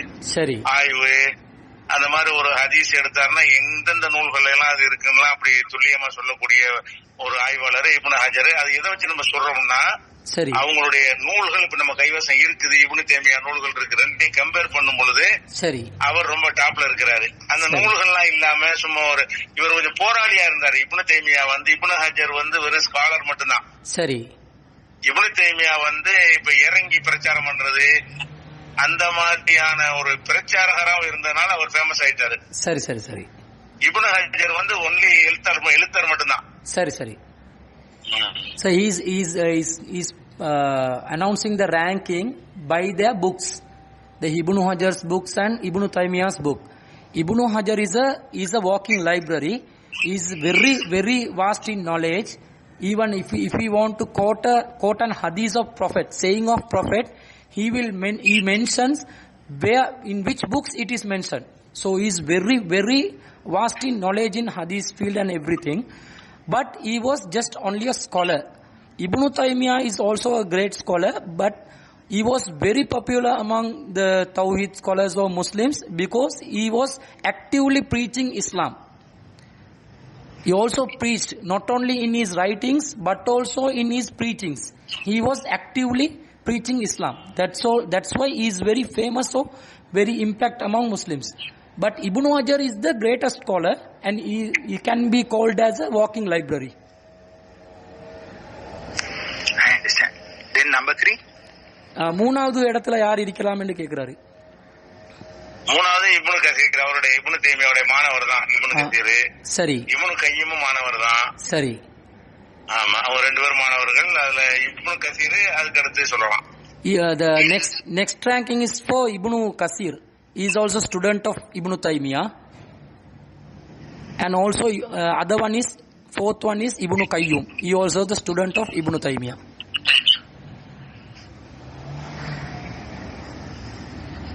Hello? Okay, let's ask another one more question. Now, the ideology of takfir, excommunication. Ibn Taymiyyah said that the Mongol invaders who came to Baghdad, he excommunicated them. He called them apostates. Does he agree with that or not? What he called him as apostates? Apostates, that is murtad. Murtad, yeah. அந்த மங்கோலியர்கள் வந்து அந்த ஆக்கிரமிச்சாங்க தானே. அப்போ வந்து இப்னு தைமியா அவங்கள வந்து தக்ஃபீர் சொல்லி குஃப்ரியத்திலும் முர்த்தத்னு சொல்லி அறிவிச்சதை வந்து ஏற்றுக்கொள்றீங்களான்னு கேக்குறாரு. யாரையும் அப்படி சொல்லக்கூடாது, அப்படி சொன்னா ஏத்துக்க முடியாது. மங்கோலியர்கள் அப்படி சொன்னாங்களா எனக்கு தெரியல. ஆனா எனக்கு சொல்றாங்களா அந்த மாதிரி தான், அதாவது தௌஹீத் சொல்றாங்கல்ல, சரி, காஃபிர் முர்த்ததுமாங்க, அப்படி ஏத்துக்க முடியாது. அவர் கரெக்டா பக்காவா இருந்தவர் தான். இல்ல அவர் சொல்றாரு மங்கோலியர்களை வந்து இப்னு தைமியா சொன்னாரா அல்லது sir I want to konja irunga. So I want to ask you a questions again, clarify the question. Does the Ibn Taymiyyah declared the Mongolians as kafirs or murtad, or Mongolians decided they declared Ibn Taymiyyah as kafir? No, the Mongolians came and destroyed Baghdad, yes. And after that Ibn Taymiyyah said that Mongol invaders are முர்த்தத். Yes. அவர் சொல்றார் பக்தாத வந்து மங்கோலியர்கள் வந்து ஆக்கிரமிச்ச நேரத்துல இப்னு தைமியா அறிவிச்சாராம் அந்த மங்கோலியர்கள் எல்லாம் முர்த்ததுகள் அறிவிச்சாராம். அதை ஏத்துக்கொள்றீங்களான்னு கேக்குறாரு. அது நமக்கு மங்கோலியர்கள் என்ன கொள்கையில் இருந்தாங்கன்னு சொல்ல தெரியல. இப்னு தைமியா என்னத்துல இருந்தா நமக்கு புக்ல தெரியுது. சரி. மங்கோலியர்கள் என்ன மாதிரி நிலைப்பாட்டுல இருந்தாங்க, அவங்க கொள்கை என்னன்னு நமக்கு தெரியலையே. சரியா. அதனால அறிவிப்பதற்கு என்ன ரீசன், அப்படி அறிவிச்சதான் எனக்கு தெரியல. சரி. ரீசன் இருந்தா சொல்லலாம், அப்படி இல்லாம சொல்ல முடியாது. அவர் வந்து மங்கோலியர்களை எதிர்த்தாரு, அதனால சிறை வாசிச்ச ஜெயில அடைச்சாங்க, அந்த இதெல்லாம் தெரியும். சரி. ஆமா. So he says that he knows that Ibn Taymiyyah has opposed Mongolians and as a result he was imprisoned, Ibn Taymiyyah. But he doesn't know about that Ibn Taymiyyah expressed an opinion regarding Mongolians as murtad or kafirs. But anyone who calls murtad or kafirs, they have to provide evidence without knowing the basics of Mongolians and their beliefs. Even P.J. also can't say that they are murtad or kafirs. And also he doesn't know about that he has revealed opinion like that or not. Okay. Now, Ibn Abdul Wahhab said to break idols, right? Okay. Does he agree with that or not? அண்ணா அவன் கேக்குறாரு, முகமது இப்னு அப்துல் வஹாப் சிலைகளை வந்து தகர்த்தெறியணும் என்று அறிவிச்சதை வந்து ஒப்புக்கொள்றீங்களா அப்படின்னு ஏற்றுக்கொள்றீங்களான்னு கேக்குறாரு. சிலைகளுக்கு அங்க அரபு நாட்டுல வேலை இல்லையா, சமாதிகளை தான் உடைக்க சொன்னாரு. சரி. அங்க சிலைகளே இல்லையா அந்த முகமது அப்துல் வஹாப் புரட்சி நேரத்துல? சரி. சிலைகளே இருக்கல, தர்காக்கள் தான் இருந்தது, கபர்கள். சரி. அதைத்தான் உடைக்கணும்னு சொன்னாரு. சரி. So he says that at the time of the Muhammad ibn Abdul Wahhab, when a revolution arises in Saudi, there were no idols in Saudis. There were no statues in Saudis, but there were graves. Muhammad ibn Abdul Wahhab ordered to break out the graves, not the idols. I understand. The Sufi graves. Sufi, yeah, the graves. Sufi graves? சூஃபிகளுடைய சமாதிகள் என்றா கேட்கிறாரு. சூஃபிகள் சமாதி இல்ல, பெரிய பெரிய சஹாபாக்கள், நபி தோழர்கள், சரி, அந்த மாதிரியான நன்மக்களுடைய சமாதி தான். சூஃபி சமாதி இல்ல. எல்லாருமே பத்ர் போர்ல உள்ள பத்ர் போர்க்களத்துல இறந்தவங்கள சரி அங்க தர்கா மாதிரி கட்டி வச்சிருந்தாங்க. சரி, எல்லாமே நபிகள் நாயகத்தினுடைய தோழர்களுடைய சமாதி அதிகம். சரி, அதுதான் கட்ட நபிகள் நாயகம் தடுத்ததுனால கட்டக்கூடாதுன்னு சொன்னாரு. சரி, பிரச்சாரம் பண்ணாரு. அவருடைய நண்பர் இப்னு சவுத் ஆட்சிக்கு வந்த பிறகு சரி அதெல்லாம் ரிமூவ் பண்ணாங்க. சரி, okay. So he said it is not Sufis' graves. Those graves were the graves of companions of Prophet Muhammad. Those who were passed away in the war of battle of Badr and some other wars. The people of the followers of the later Muslims, they built graves for those companions. So Muhammad ibn Abdul Wahhab preached according to Prophet's sayings that grave worship is not permitted in Islam. And after the Muhammad ibn Saud, who came to control, who came to the lordship of that area, he was ordered to remove by his authority. Okay. PJ, what is PJ's view about the grave worship that is taking place in India? Is he opposed to it or not? இந்தியாவுல நடக்கிற இந்த தர்கா வழிபாடு நீங்க எதிர்க்கிறீங்களா ஆதரிக்கிறீங்களான்னு கேக்குறாரு. எதிர்க்கிறோம். எதிர்க்கதான் ஆரம்பிச்சு எதிர்க்கிறோம். எதிர்ப்பதுல ரெண்டு விதம் இருக்கு. எதிர்ப்பது என்று சொன்னா சரி, சித்தாந்த ரீதியா எதிர்ப்புமே தவிர சரி, தர்கா போய் அடிக்கிறது உடைக்கிறது அதெல்லாம் செய்யக்கூடாது. மார்க்கத்துல கூடாதுன்றாலும் அது ஒரு கவர்மெண்ட் இஸ்லாமிய அரசு அதை ரிமூவ் பண்ணிடும். சரி. ஆனால் நமக்கு பிரச்சாரம் பண்றதுக்கு மட்டும்தான் நமக்கு கடமை இருக்கு, உரிமை இருக்குது. சரி. இங்க உள்ள தர்காக்களை எல்லாம் நம்ம கண்டிக்கிறோம், ஏத்துக்கிற மாட்டோம், இருக்க கூடாதுங்கிறோம். அந்த மக்களே திருந்தி அதை என்ன செய்யணும், அதை விட்டு வெளியே வரணும்னு சொல்லுவோமே தவிர சரி அதை இடிக்கிற மாதிரி வேலைகள் செய்யறாங்க இல்லையா, அதை நம்ம செய்யக்கூடாதுன்னு சொல்றோம். சரி. இன்னும் சொல்ல போனா சில ஊர்கள்ல இந்து துவாக்களுக்கும் முஸ்லீம்களுக்கும் தகராறு வரும்போது தர்கா இடிக்க வருவாங்க. சரி. அதுக்கு காவலா நம்மவே நிற்போம். நீ என்னோட அதை இடிச்சா நாளைக்கு மல்லிவாசன் அடிப்பான்ல. ஆமா ஆமா ஆமா. அந்த மாதிரி பாரு, எந்த ஒரு அவங்களுடைய உரிமைகளையும் அவங்க ரைட் நம்ம பறிக்க கூடாது. சித்தாந்த ரீதியா புரிய வைக்கணும். சரி. தர்கா வணங்குற வணங்கிட்டு போவோம், ஆனா வணங்க கூடாதுன்னு நாங்க சொல்லுவோம். சரி. கையை பிடிச்சி இருக்க மாட்டோம். சரி. அதை இடிச்சு தர மாட்டோம். அந்த அடிப்படையில் தர்காவை எதிர்ப்பது என்பதுல மோகன் அப்துல் வஹாப் இடிக்கணும்னே சொன்னார். அது உண்மை. சரி. நம்ம அதுல மாறுபடுறோம். நம்ம இடிக்க கூடாது. அவங்க அந்த மக்களை தான் திருத்தணும். சரி. அவங்கள புரிய வச்சுதான் வென்றெடுக்கணும். இல்லாட்டி அது ஒரு அரசாங்கம் வந்த பிறகு செய்யலாம். சரி. ஒரு அரசாங்கம் வந்த பிறகு இதெல்லாம் இஸ்லாத்துல இல்ல, இஸ்லாமிய அரசாங்கம் அமைஞ்சா சரி, அவங்க குரான்ல இல்லாத இருக்க செய்றீங்கன்னு அவங்க ரிமூவ் பண்ணுவாங்க. நம்முடைய பிரச்சாரம் என்னன்னு கேட்டா, இந்தியாவுல உலகத்துல தமிழகத்துல எங்க நடக்கிற தர்கா வழிபாடா இருந்தாலும் நம்ம எதிர்ப்போம். சரி. எதிர்ப்போம்னா இன்னென்ன ஆதாரத்தை அடிப்படையில, இந்த குரான் அடிப்படையில, இந்த ஹதீஸ் அடிப்படையில இருந்து அப்படித்தான் எதிர்ப்போமே தவிர சரி வன்முறையை தூண்டுற மாதிரி எதிர்க்க மாட்டோம். சரி. அதே போல அதுல அடக்கம் பண்றவங்களை நம்ம குறையும் சொல்ல மாட்டோம். சரி. So he says he opposes the grave worship in India or any other countries, but the opposing methods, there are two methods to oppose. One is the Islamic preaching that grave worship is not allowed in Islam by the sources of Quran and Sunnah. And also other way is to order people to break out the graves. But PJ says the correct way of opposing the grave worship is to preach Muslims that the grave worship is against Islam. Even Muhammad ibn Abdul Wahhab has said to break the graves directly. But PJ says he differs from that opinion. He says we have to clear convince people that the dargah worship, the grave worship is not allowed in Islam. It is opposed by Prophet Muhammad and also by Quran. But we cannot implement, we cannot do any harmful thing to graves because it is not allowed in Islam to break any dargahs without an Islamic government. Islamic government should do that. Any civilian people, they cannot break the graves. Those who prachandakari kriya, you know sir, those things cannot be done by any Muslims. We have to say, we have to preach, we have to convince Muslims. Otherwise, we cannot do anything against harmful.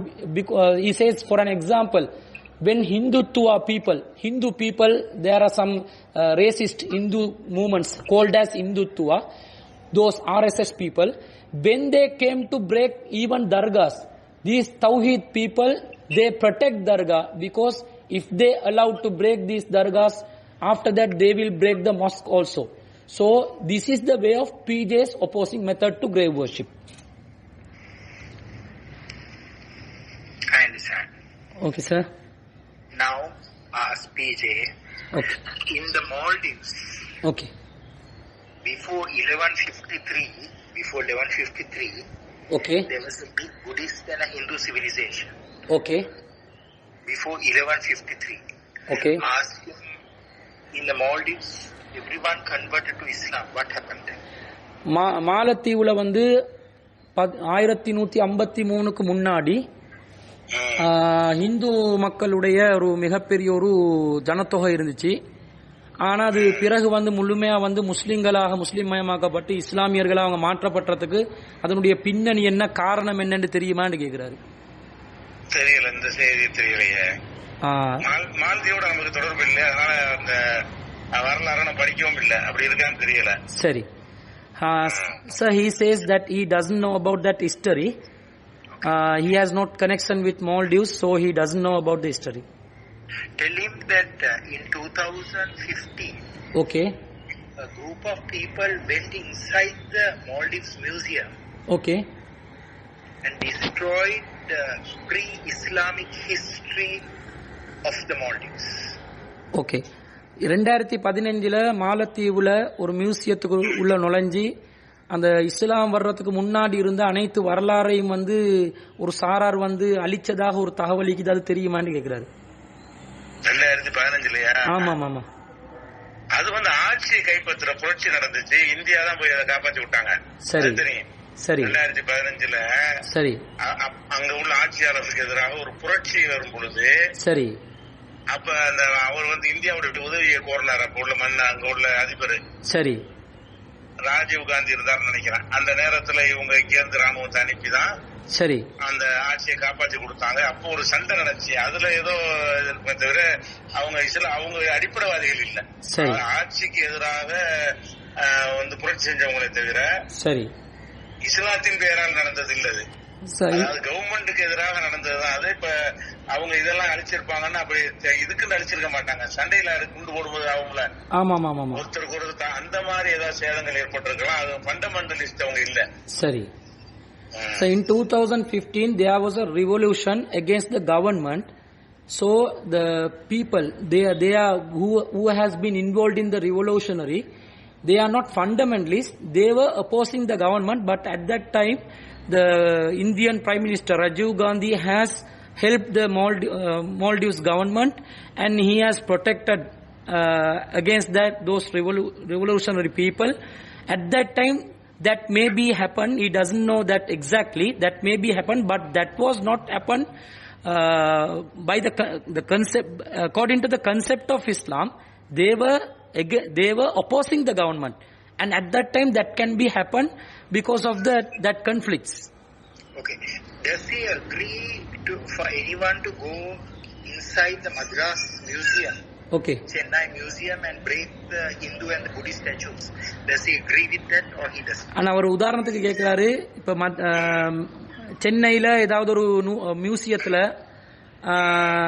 இந்துஸ்ட அதே மாதிரி பௌத்தர்கள்ட சிலைகளை அதுக்குள்ள யாராவது அத்துமீறி நுழைஞ்சி அதை அழிக்கிறத வந்து ஆதரிக்கிறீங்களா, அதை ஏற்றுக்கொள்வீங்களான்னு கேக்குறாரு.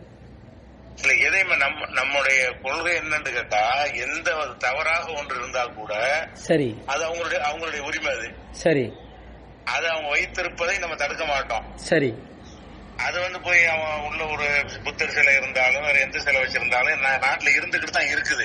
சரி, அதையெல்லாம் அப்புறப்படுத்துறது அது இது கடவுள் இல்ல, இது வணங்காதீங்கன்னு அறிவுரை சொல்லுவோம் நம்மள தேவைப்படுற நேரங்கள்ல. அதைத்தான் செய்வோமே தவிர அதை ஆதரிக்க மாட்டோம். சரி, ஆதரிக்க மாட்டோம். சரி. He never agree with that. He says he is preaching every time by the concepts. The freedom of speech is there.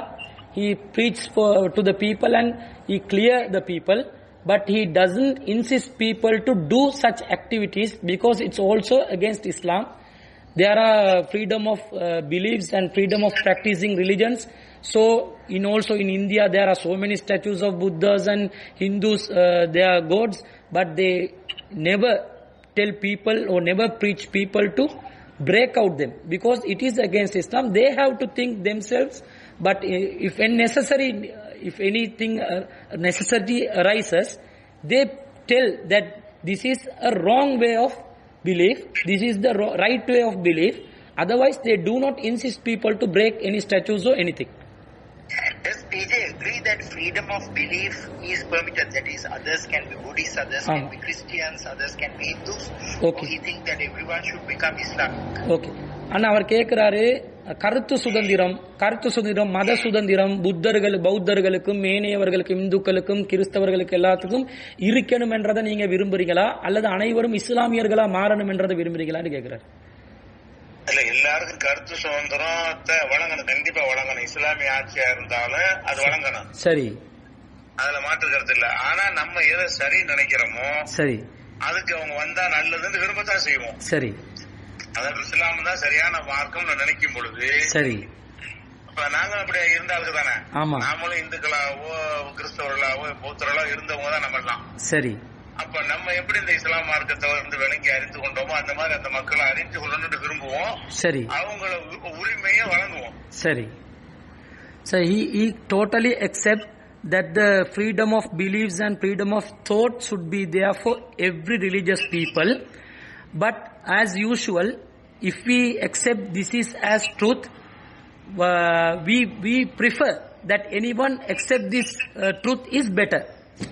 Otherwise we do not insist anyone to we do not compel anyone to believe that, but we prefer any person who can accept who wants to accept this truth. If we accept that truth, we prefer that he can accept that is also good, but otherwise he says he does not say any restrictions to freedom of belief or freedom of thoughts. Anyone can accept anything whatever they want. In 2018 December, okay, the Buddha statues in Mavanella okay were broken. Yeah. What does he think about that group that went and broke the statues? Does he praise them or does he condemn them? Okay. Or he has no opinion? Okay, sir. Before that, he said earlier that even we also, earlier we were Buddhist and we were Hindus, and we accept this truth and we became Muslims. So, likewise, we do not restrict any other people to do any restrictions to freedom of speech. And also, அண்ணன் அவர் கேட்கிறாரு, 2018 ஆண்டுல டிசம்பர்ல மாவனெல்ல பகுதியில சிலைகள் உடைக்கப்பட்டுச்சு இலங்கையில, புத்தர் சிலைகள். அது சம்பந்தமா உங்களோட நிலைப்பாடு என்னன்றது கேட்கிறாரு. ஆதரிக்கிறீங்களா, அதை எதிர்க்கிறீங்களான்னு கேட்கிறாரு. ஆப்கானிஸ்தான்ல ஆமா ஒரு புத்தர் இதை உடைச்சாங்க, பாமியன் சிலைகள். அதையே நம்ம கண்டிச்சிருக்கிறோம். சரி, ஆனா இலங்கையில இந்த நடந்த விஷயம் நீங்க அந்த ஜஹரான் கொண்டு வரதான் இந்த செய்தி நமக்கு தெரியும். சரி, அப்ப தெரிஞ்சா நம்ம அதை கண்டிச்சிட்டு இருப்போம். ஆமா, இலங்கையில நடந்த தாக்குதல்ங்கிறது இலங்கைக்கு சம்பவமா போயிடுச்சே தவிர சரி சர்வதேச கவனத்தை பெறல, நமக்கு தெரியவும் செய்யாது. சரி, அதே நேரத்துல ஜஹரான் குண்டுவெடிப்புக்கு பிறகு ஒன்னா கிளறும் போதுதான் அதையும் சேர்த்து சொல்றாங்க. இப்ப சரி, அது கண்டிக்கிறோம். அப்பவே கண்டிச்சு இருப்போம் தெரிஞ்சு இருந்தா. சரி. Sir, he says that he also oppose the act of breaking statues in Mamanalla area, but he doesn't know about that at that time. it was an incident of Sri Lanka, but after the attack of Zahrans, this Easter attack, it was came up to international level. If we knows earlier at that time the Mavanalla statues was broken by these buggers, that he will he will definitely has expressed his opinions against that. And even in at that time the Bamiyan statues which was broken by Afghans, the Taliban, at that time also PJ has expressed his opinion against that. It is not Islam, it is against Islam. I understand. Okay, sir. Now, ask him, the Sufis, does he regard Sufis as people who have left Islam? Does he regard them as apostates? அண்ணா அவர் கேட்கிறாரு, சூஃபிகள் okay, சூஃபிகள் இஸ்லாத்தை விட்டு வெளியேறியவர்கள் முர்த்ததுகள்னு நீங்க சொல்றீங்களான்னு கேட்கிறாரு. அது யாருமே இஸ்லாத்தை விட்டு வெளியேறியவர்கள் ஆட்களை பத்தி சொல்ல மாட்டோம். சரி. இந்தந்த கொள்கைகளை செஞ்சா அது இஸ்லாத்தை விட்டு வெளியேற்றி விடும். சரி. எந்த ஒரு நபரையும் இஸ்லாத்தை விட்டு வெளியேறினவர் நம்ம சொல்லவே மாட்டோம். சரி. நம்ம என்ன சொல்லுவோம் கேட்டா, நீங்க ஒரு மனிதன் காலில் போய் நீங்க விடுறீங்க, இது இஸ்லாத்தை விட்டு உங்களை வெளியேற்றி விடும். சரி. இந்த மாதிரி இந்த செயல்கள் மனிதனை குர்ஆன் ஹதீஸ்ல இல்லாத நீங்க செஞ்சா, சரி, மாற்றமா செஞ்சீங்கன்னா இஸ்லாத்தை விட்டு வெளியேற்றிடும் சொல்லி அந்த பாயிண்ட் சொல்லி மொத்தமா சூஃபிகள் சொல்ல மாட்டோம். சரி. அவங்க செய்யற அந்த செயலை சூஃபிகள் தொழுவுறாங்க, அதை பத்தி நம்ம விமர்சிக்க மாட்டோம். சரி. நோன்பு வைக்கிற விமர்சிக்க மாட்டோம். அவங்க ஒரு மனிதன் காலில் விழுந்து கும்பிடுவாங்க. சரி. கால கழுவி என்ன செய்வாங்கன்னா குடிக்கலாம் செய்வாங்க. சீக்குமார்கள் சொல்லி, சரி, மனிதனுடைய பாத பூஜை என்று சொல்லி அந்த மாதிரி எல்லாம் செய்யும் பொழுது இதெல்லாம் இஸ்லாத்தை விட்டு உங்களை அப்புறப்படுத்திடும். சரி. இந்த செயல்களை குறிப்பிட்டு சொல்லுவோமே தவிர ஒரு குரூப்பே இஸ்லாத்தை விட்டு வெளியேறுவது இந்த செயல் செஞ்சா உங்களை இஸ்லாத்தை விட்டு அதை வெளியேற்றி விடும், வெளியேற்றக்கூடிய செயலு. சரி. இறைவன்ட்ட நீங்க முஸ்லிமா நீங்க முஸ்லிமா இருக்க முடியாது இப்படி சொல்லுவோம். சரி. So he says that he never expressed an all community as murtad or kafirs, but the activities, the acts which has been done by any person which leave him from Islam or leave him from the iman, he will explain that thing. For an example, those Sufis or anyone, those who act some things which is against Islam, which is mentioned in Quran and Hadith, that will break your iman belief or that will make you left of Islam, that will be explained by him. For an example, the Sufis, in some Sufis, some saints, they are making some people as sheikhs and washing their feet and drinking that water. If somebody do this work, this thing, if somebody act like this, it will left him from Islam. Likewise, சொல்லுங்க அண்ணா. அதாவது அவனை முர்த்ததுன்னு சொன்னா எதிரியாக்குறது. சரி. இந்த செயல் உன்னை முர்த்ததாக்கிறோம்னா அவனை திருப்பி கூப்பிடுறது, அழைக்கிறது. சரி. நம்முடைய இது நீ முர்த்தது ஆயிடக்கூடாதுங்கிற ஒரு தாய்க்கு பிள்ளை மேல இருக்கும்ல அக்கறை. ஆமா. அந்த மாதிரியான அக்கறையோட உள்ள ஒரு அழைப்பு நம்முடையது. சரி. சொல்லிட்டு அவனை எதிரியாக்கி விடுறது, அப்படி செய்ய மாட்டோம். ரெண்டு வித்தியாசம் இருக்கு. සර් මම මේක පොඩ්ඩක් සිංහලෙන් කියන්නම්, එතකොට තවත් පොඩ්ඩක් පැහැදිලි වෙයි කියලා හිතනවා ඉංග්‍රීසි වලින්ට වඩා. ඒ කියන්නේ යම්කිසි ක්‍රියාවක්, එක් පුද්ගලයෙකුගේ යම්කිසි ක්‍රියාවක් ඔහුව ඉස්ලාම් වලින් ඈත් කරවයි කියලා තිබෙනවා නම්, ඉස්ලාම් වල සඳහන් වෙලා තිබෙනවා නම්, ඒ කාරණාව පවසනවා මිසක් සමස්තයක් වශයෙන් එක කණ්ඩායමක් හෝ එක කොට්ටාස් ජන කොට්ටාසයක් මුර්තද්වරු, කාෆිර්වරු, මුශ්රික්වරු කියලා කවදාවත් හඳුන්වන්නේ නැහැ. එහෙමත් යම්කිසි ක්‍රියාවක් සිදු කළා නම් මුර්තද් කෙනෙක් බවට පත්වෙන නිසා මේ දේවල් නොකර සිටින්න කියලා ප්‍රකාශ කරන්නේ ඒ පුද්ගලයා කෙරෙහි තියෙන ලැබිකම, ආදරය හා කරුණාව නිසා මිසක් ඔහු මුර්තද් කියලා නමකින් පටබැඳනම් ඔහු සමාජයේ විරෝධියෙක් බවට පත් වෙනවා. සමාජයේ ඔහු සතුරෙක් බවට පත් වෙනවා. සතුරන් බිහි කිරීම නෙමෙයි උවමනාව. එක් පුද්ගලයෙකුව නිවැරදි දේ අනුගමනය කරවීමට අම්මෙක්, තාත්තෙක්, පුතෙකුට, දුවෙකුට උපදේශ දෙනවා වගේ උපදෙස් දීම තමයි එකම අරමුණ. ඒ නිසා අපි ස්ථාවරය මොකක්ද කියලා පවසනවා මිසක් සමස්තයක් වශයෙන් ජාතියකට, ජන කොට්ටාසයකට මුර්තද්, කාෆිර් කියලා ෆතුවා දීමක් සිද්ධ කරන්නේ නැහැ. Okay, sir. Now, what does he think? What does he think about the standing for the national anthem of India? Okay. ஆனால் அவர் கேட்குறாரு, ஒரு தேசிய கீதத்துக்கு வந்து எலும்பி நிற்பதுக்குதே, எந்திரிக்கிறது, அதை பற்றி நிலைப்பாடு, இந்தியாவில் தேசிய கீதத்துக்கு எந்திரிச்சு நிற்பது சம்பந்தமான உட நிலைப்பாடு என்ன அப்படின்னு கேட்குறாரு. அதாவது இந்த மாதிரி விஷயங்களுக்கு பொதுவான விஷயம் என்னன்னு கேட்டா, சரி, இஸ்லாம் வந்து மூட நம்பிக்கை அனைத்தையும் இஸ்லாம் வந்து ஒழிக்குது. சரி, மனிதன் தான் எல்லாத்தையும் விட சிறந்தவன் என்று இஸ்லாம் எங்களுக்கு சொல்லி தருது. சரி, அப்படிங்கும் பொழுது ஒரு கொடி, ஒரு பாட்டு, இது வந்து என்னையோட மேலானது, சரி, அப்படின்னு ஒரு மனிதன் வந்து நினைக்கூடாது.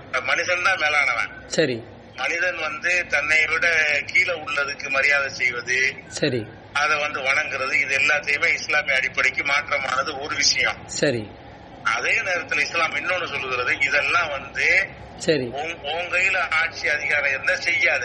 சரி, அந்த மாதிரி பகுதியில நம்ம இருக்க வேண்டி வந்தால் நிர்பந்தம் சட்டம் ஆயிரும் பொழுது கட்டுப்படு.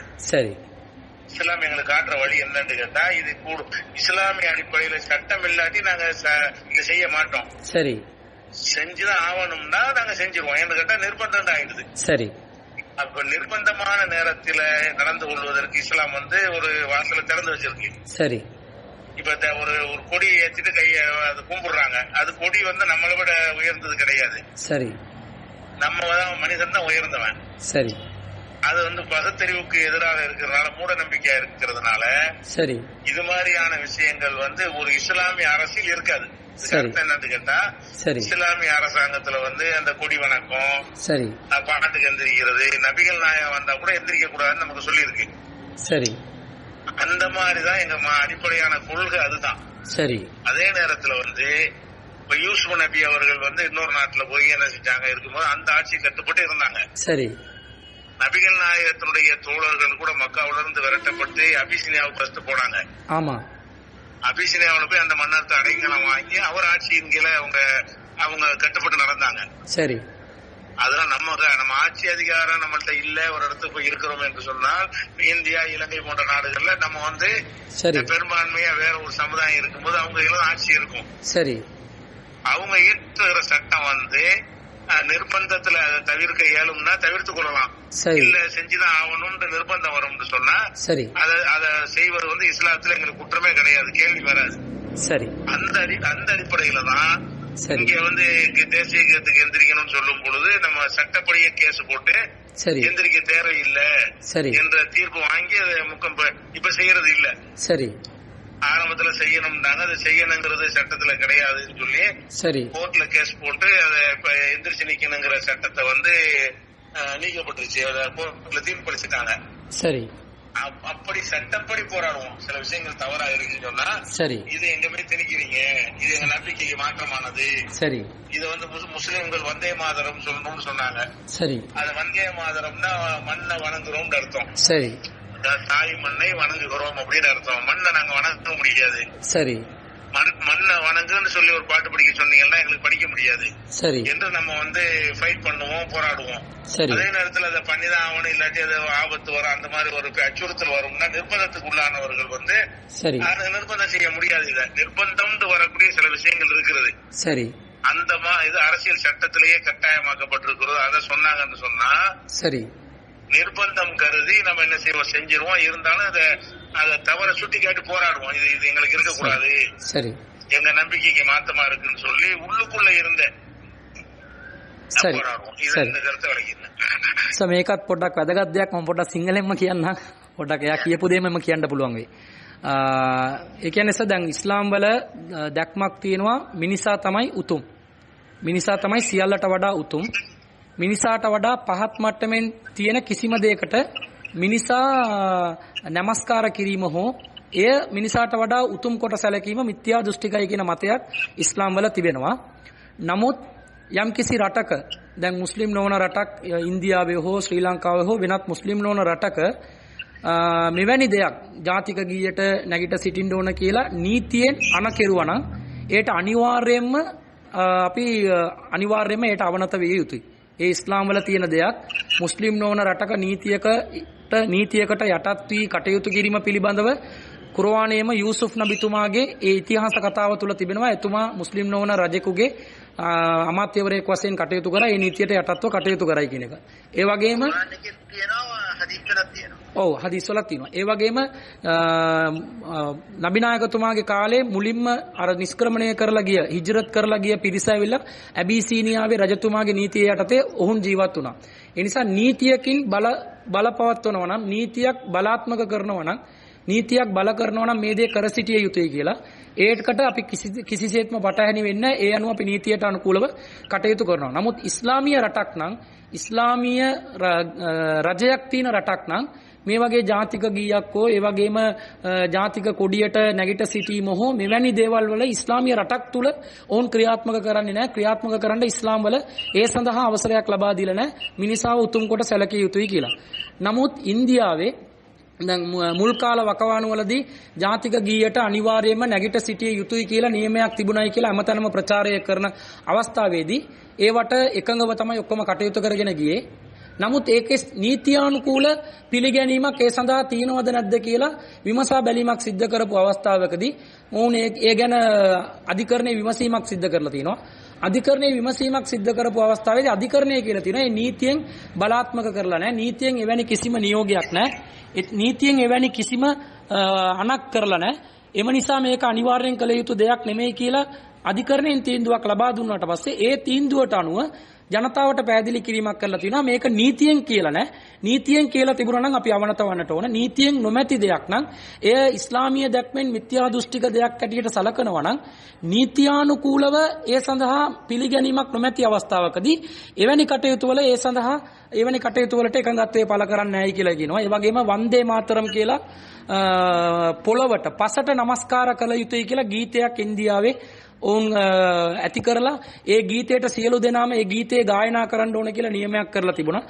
එවැනි අවස්ථාවකදී ඉස්ලාම් වල පස් හෝ වැලි හෝ වෙනත් යමක් නමස්කාර කිරීම සඳහා ප්‍රකාශ කිරීම ඉස්ලාම් වල තහනම් වෙන නිසා ඒ පිළිබඳව ඔවුන් නීත්‍යානුකූලව කටයුතු කරලා ඒක අපේ ආගමේ ඉගැන්වීම් වලට පටහැනි කියලා පවතින නිසා මේක අපට පිළිගන්නට බැහැ කියලා නීත්‍යානුකූලව යම්කිසි ප්‍රශ්නයක් පැන නගිනකොට ඒ නීත්‍යානුකූලව විසඳ ගන්නට උත්සාහ දරනවා මිසක් නීතියෙන් අනිවාර්ය කරලා තියෙන අවස්ථාවක ඒ නීතියට කවදාවත් පටහැනිව කටයුතු කරන්නේ නැහැ. ඒ අවස්ථාවේදී අපි නීතියෙන් බල කිරීමකට වන නිසා ඉස්ලාම් වල වරදක් වශයෙන් සලකනු ලබන්නේ නැහැ කියලා එම අවස්ථාවේදී ඒකට අවසර තියෙනවා කියලා තමයිලු ඒගොල්ලෝ ප්‍රකාශ කරන්නේ.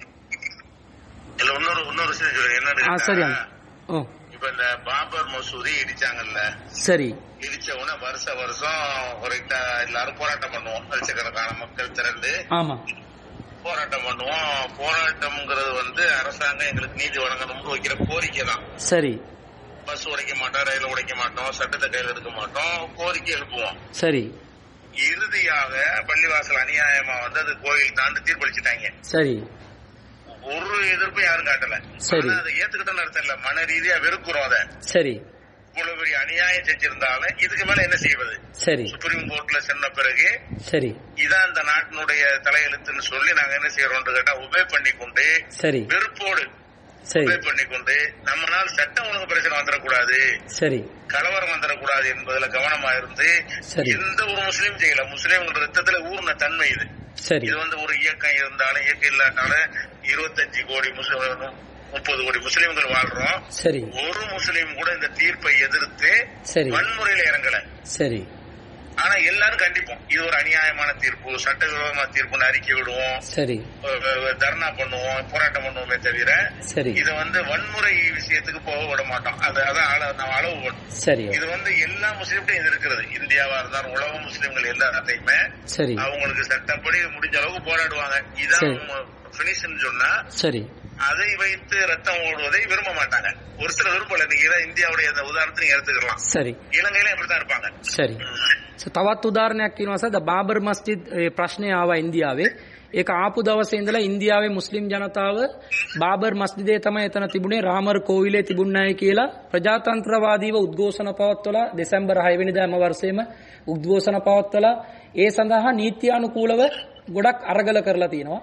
නමුත් අවුරුදු ගණනාවක් මුස්ලිම් ජනතාවගේ පල්ලියක් කියලා ඉන්දියාවේ ඒ ජනතාව නීත්‍යානුකූලව ප්‍රජාතන්ත්‍රවාදීව අරගල පැවැත්තුවත් ශ්‍රේෂ්ඨාධිකරණයේ තීන්දුවක් ලබා දුන්නා. එහි තියෙන්න ඕන රාමර් කෝවිලේ විතරයි බාබර් මස්ජිදේ එහෙට අදාළ නැහැ කියලා තීන්දුවක් ලබා දුන්නාට පස්සේ ඒ නීතියට සියලු දෙනාම ඔබේ වෙලා අවනත වෙලා ඔවුන් කටයුතු කරා මිසක් ඒකට විරුද්ධව නීතිය සාමය කඩ කරන ආකාරයෙන් කිසිම මුස්ලිම්වරයෙක් ඉන්දියාවේ සංවිධානවල ඉන්න තෞහිද් ජමාත් සංවිධාන හෝ වෙනත් සුන්නත් ජමාත් සංවිධානවල හෝ කිසිම සංවිධානයක ඉන්න හෝ සංවිධානවල නොසිටින කෝටි 25ක් 30ක් ඉන්න ඉන්දියාවේ මුස්ලිම්වරු කවුරුත් ඒ ශ්‍රේෂ්ඨාධිකරණයේ තීන්දුව වැරදි කියලා පිළිගන්නවා. නමුත් ඒ තීන්දුවට එරෙහිව කිසිම කෙනෙක් ප්‍රචණ්ඩකාරී ක්‍රියාවල කවුරුත් ඒකට ප්‍රචණ්ඩකාරී ක්‍රියාවල නියැලුනේ නැහැ. නමුත් ඒ තීන්දුව වැරදි. කිසිම පදනමක් නැති සාක්ෂියක් නැති ශ්‍රේෂ්ඨාධිකරණ තීන්දුවක් කියලා ඒ තීන්දුව විවේචනය කරා මිසක් ඒ තීන්දුව පිළිකුල් කළා මිසක් තීන්දුව බලපෑවත්වපු නීතිය අධිකාරියට කවදාවත් පටහැනිව කටයුතු කළේ නැහැ. මේ මානසිකත්වය තමයි ඉන්දියාවේ වුණත් ලංකාවේ වුණත් ලෝකයේ හැමතැනම ජීවත් වෙන මුස්ලිම් වරුන්ගේ මානසිකත්වයේ වශයෙන් පිටලා තිබෙන්නේ. අපට යම්කිසි අසාධාරණයක් වුණොත් ඒක නීත්‍යානුකූලව ඒ සඳහා අරගල පවත්වලා ඒ දිනාගත යුතු මිසක් ඒ නීතිය සාමය කඩ කරන මට්ටමකට යා නොයුතුයි කියන ඒ මට්ටමේ තමයි ඉන්දියාවේ මිනිස්සුත් ඉන්නේ. ලංකාවේ මිනිස්සුත් ඒ මානසිකත්වයෙන් සිටිනවායි කියලා තමයි විශ්වාස කරන්නේ. එතකොට අහන්න දැන් ඉස්කෝලේ ටීචර් කෙනෙක් අපි දැක්කම හරි අපි ඒ ටීචර් ගෞරව කරන්න නැකිටලා ඒකටත් පීජේ විරුද්ධද කියලා අහන්න. ஆனா அவர் கேட்கிறார் அப்படின்னா ஒரு ஸ்கூல்ல வந்து டீச்சர் வராங்க ஆசிரியர் வராங்க வரும்போது அவங்கள மதிக்கிறதுக்காக எந்திரிச்சு நிக்கிறது வந்து அது மார்க்கத்துல உள்ளதா அதை எதிர்க்கிறீங்களான்னு கேட்கிறார். மார்க்கத்துல உள்ளது இல்ல. அதே நேரத்துல நம்ம ஸ்கூல் நடத்தினா நம்ம முஸ்லீம்கள் நடத்துற ஸ்கூல்ல அதை சொல்ல மாட்டோம். எந்திரிக்காதீங்கன்னு சொல்லிடுவோம். சரி. இந்தியாவுல வந்து முஸ்லீம்கள் ஸ்கூல் நடத்துறதுக்கு பர்மிஷன் இருக்குது. சரி. அதன் அடிப்படையில் நம்ம நிறைய பள்ளிக்கூடம் நடத்துறாங்க. அதுல வந்து அதிகமான பள்ளிக்கூடங்கள்ல ஆசிரியர்கள் வந்து எந்திரிக்காதீங்கன்னு சொல்லிடுவோம். சரி. அரசு பள்ளிக்கூடத்துல எந்திரிக்கணும்னு சட்டம் வச்சிருக்கிறாங்க. சரி. அதை கட்டுப்போட்டுவோம். ஆனா வந்து இது நல்லது இல்ல என்று நம்ம அதை பிரச்சாரம் பண்ணுவோம். இது நல்லது இல்ல. சரி. ஆனா அரசாங்கம் சொல்லுவதனால கட்டுப்படுறோம். சரி.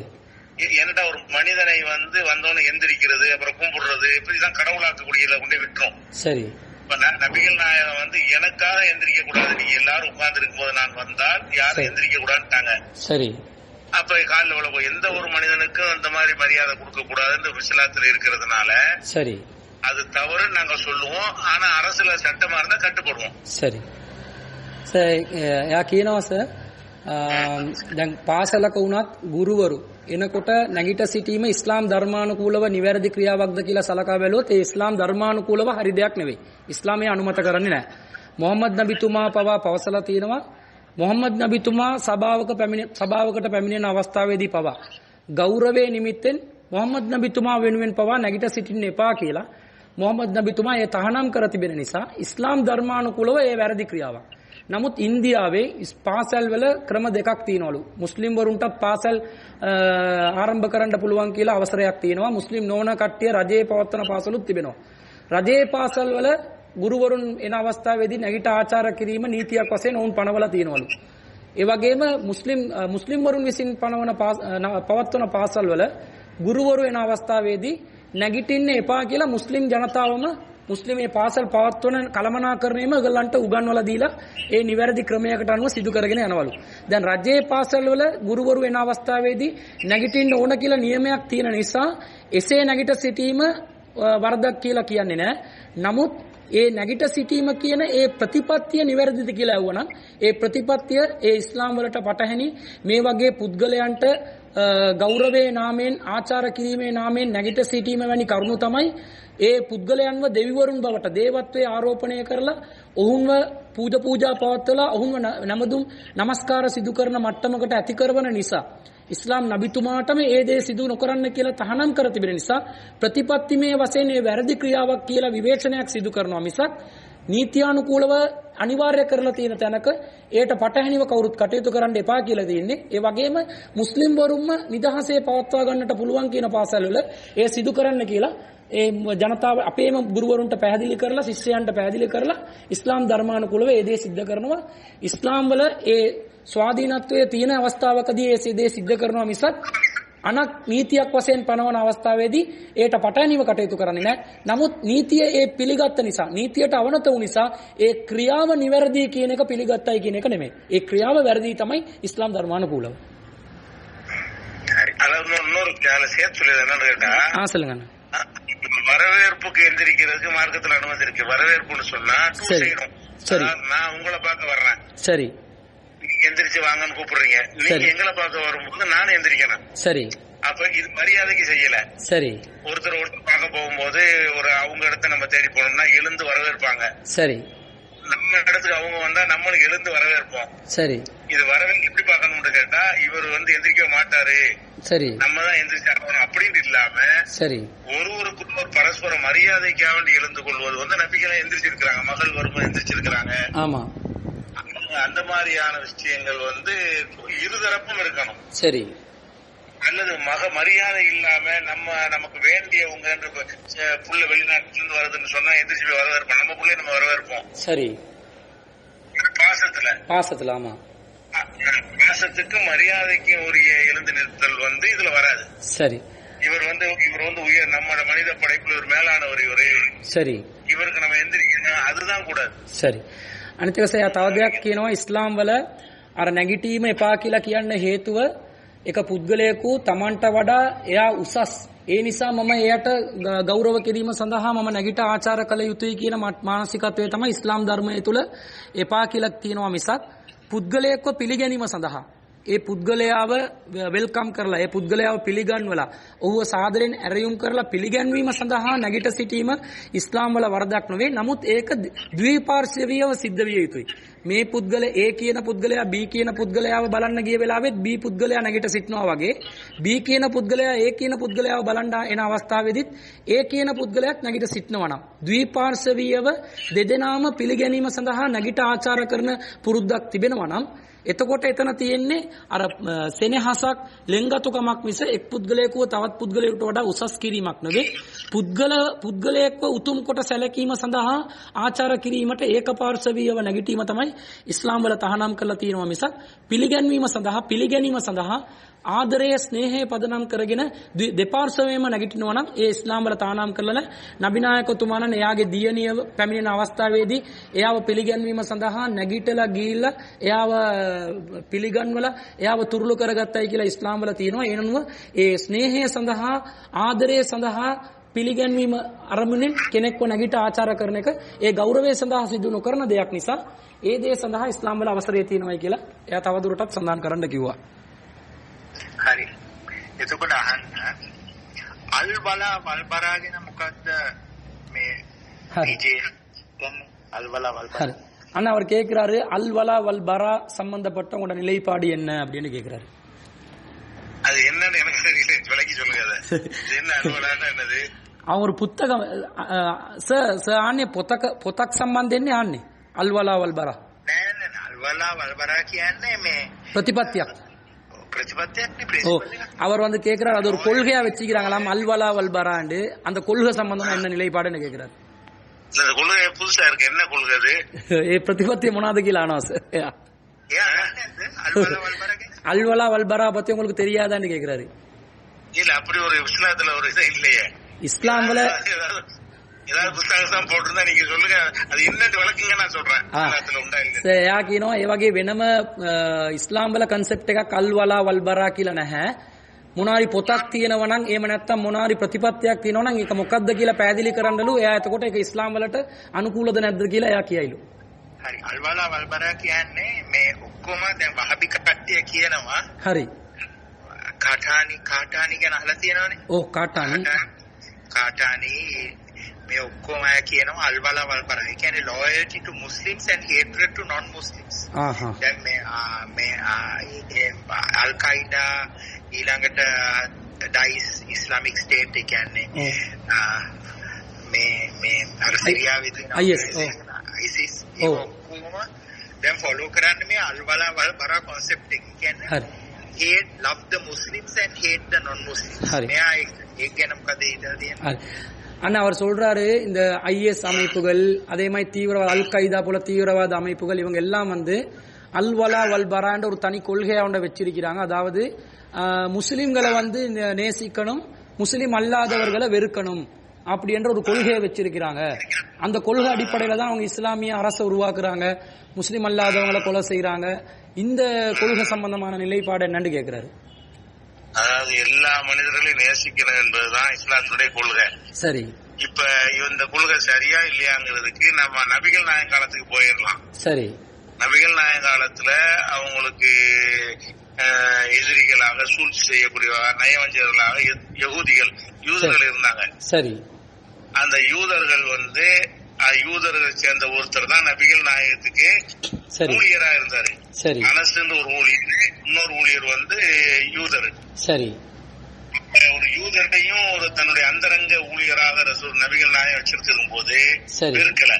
சரி, அதே மாதிரி வந்து ஒரு யூத பெண் வந்து விஷம் கலந்த உணவு கொண்டாந்து கொடுப்பாங்க. சரி, நபிகள் நாயகம் சாப்பிடுவாங்க. அப்புறமேல விஷம் தெரிஞ்சவனே சாப்பிடாம விட்டுருவாங்க.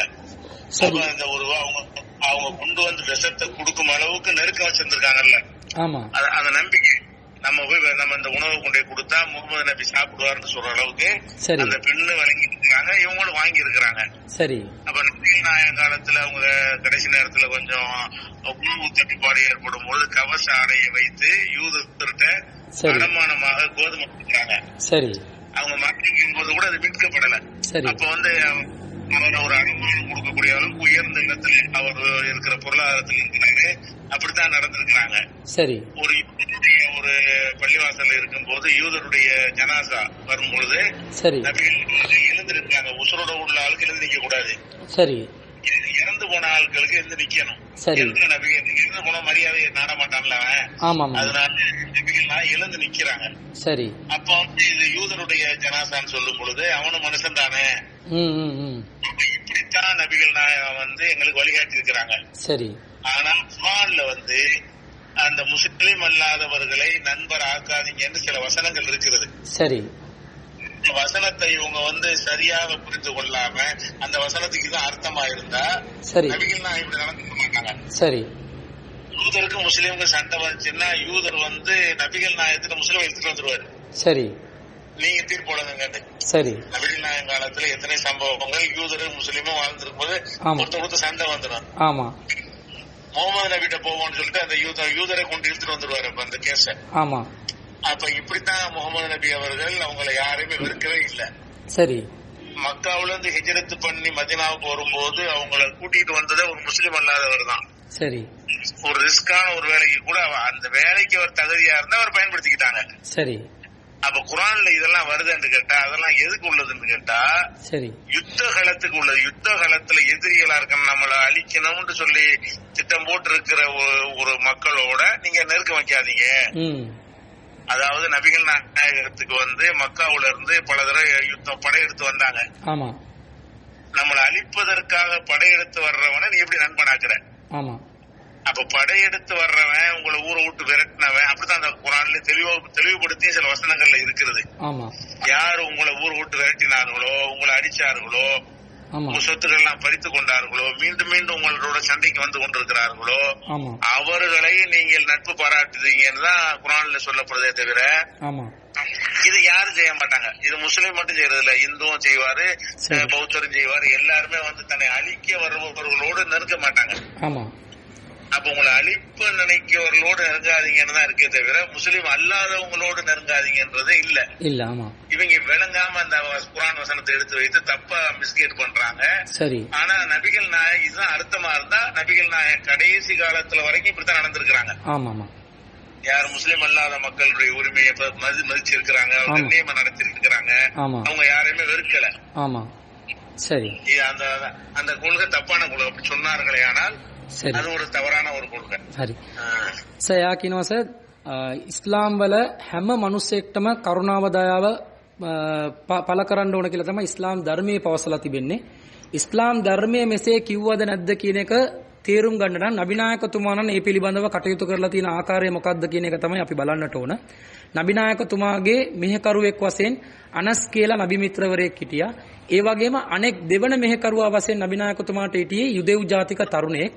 ඒ තරුණයා නබිනායකතුමාණන් සමග ඊටමත් ලෙන්ගතුව හොඳින්ම ඇසුරු කරලා තියෙනවායි කියලා හදීස් වල සඳහන් වෙනවා.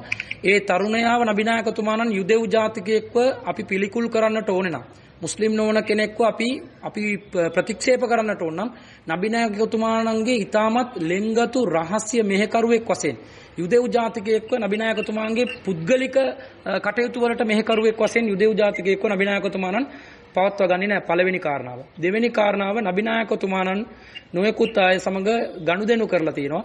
ඒ වගේම එක අවස්ථාවකදී එතුමාණන් මරණයට පත්වන අවසාන අවස්ථාවේදී නබිනායකතුමාණන් දරිද්‍රතාවයෙන් පෙළුණ නිසා එතුමාගේ ආහාර අවශ්‍යතාවයක් සඳහා සේරු 30ක තිරිඟු පිටි ප්‍රමාණයක් යුදෙව් ජාතිකයෙක්ගෙන් උකසට ගත්තා. එයාගේ සන්නාහය උකසට තබලා යුදෙව් ජාතිකයෙක්ගෙන් ආහාර ද්‍රව්‍ය ණයට ලබාගෙන තිබෙනවා. ඊතරම් දුරට යුදෙව් ජාතිකයන් තමග නබිනායකතුමාණන්ට ණය ලබා දෙන තරමට යුදෙව් ජාතිකයන් ඊටමත් ලෙන්ගතුව නබිනායකතුමාණන් සමග කටයුතු කරලා තියෙනවා. නබිනායකතුමාණනුත් ඔවුන් සමග කටයුතු කරලා තියෙනවා. ඒ වගේම එක අවස්ථාවකදී යුදෙව් ජාතික කාන්තාවක් නබිනායකතුමාණන්ට ආහාර තිලින කරා.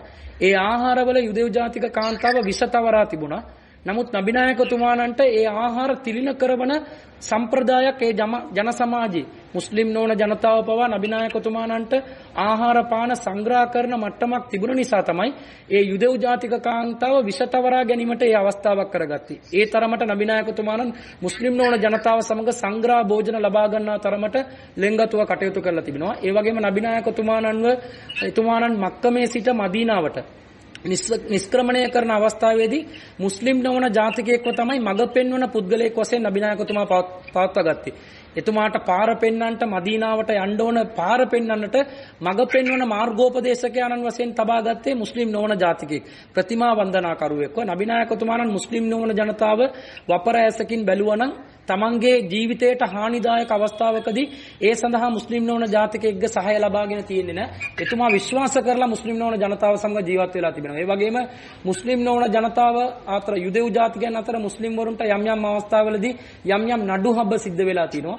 ඒ අවස්ථාවලදී යුදෙව් ජාතිකයන් ඒ නඩුවලදී විසඳුම ලබා ගන්න තීන්දුව ලබා ගන්න යුදෙව් ජාතිකයන් නබිනායකතුමාණන් වෙතට ස්වෙච්ඡාවෙන් පැමිණ තිබෙනවා. ඒ තරම් දුරට නබිනායකතුමාණන් සාධාරණව විනිශ්චය ලබා දෙන කියන මතය මුස්ලිම් නොවන ජන සමාජය තුළ තිබුණ නිසා තමයි නබිනායකතුමා මුස්ලිම් නොවන ජනතාව සමග එසේ සිත දිනාගෙන කටයුතු කරපු නිසා තමයි ඒ යුදෙව් ජාතිකයෝ තමන්ගේ ප්‍රශ්නවලදී නඩු හබවලදී නබිනායකතුමාණන් විනිශ්චයකරුවෙක් වශයෙන් පත් කරගත්තේ කියලා මෙවැනි සාධක තිබෙනවා. ඒ වගේම පණ පිටින් සිටින අයට නැගිට ආචාර කිරීම ඉස්ලාම් ධර්මයේ තහනම් ක්‍රියාවක් වුණත් මරණයට පත්වුණු පුද්ගලයෙකුගේ මృతදේහයක් අප අරහා ගමන් කරනකොට ඒ සඳහා නැගිට ආචාර කළ යුතුයි කියලා නබිනායකතුමාණන් පවසා තිබෙනවා. වරක් යුදෙව් ජාතිකයෙකුගේ මృతදේහයක් එතුමාණන් අරහා යනකොට ඒ මృతදේහයට නබිනායකතුමාණන් නැගිට ආචාර කරනකොට එතකොට පුද්ගලයෙක් මුස්ලිම්වරයෙක් කනවා මේක යුදෙව් ජාතිකයෙකුගේ දේහයක් ඔබතුමායි නැගිට ආචාර කරන්න කියලා. ඒ අවස්ථාවේදී නබිනායකතුමා කිව්වේ ඒ යුදෙව් ජාතිකයාගේ ආත්මයක් ඒ ජීවිතයක් එයා ජීවත් වුණ ජීවිතයක් නිසා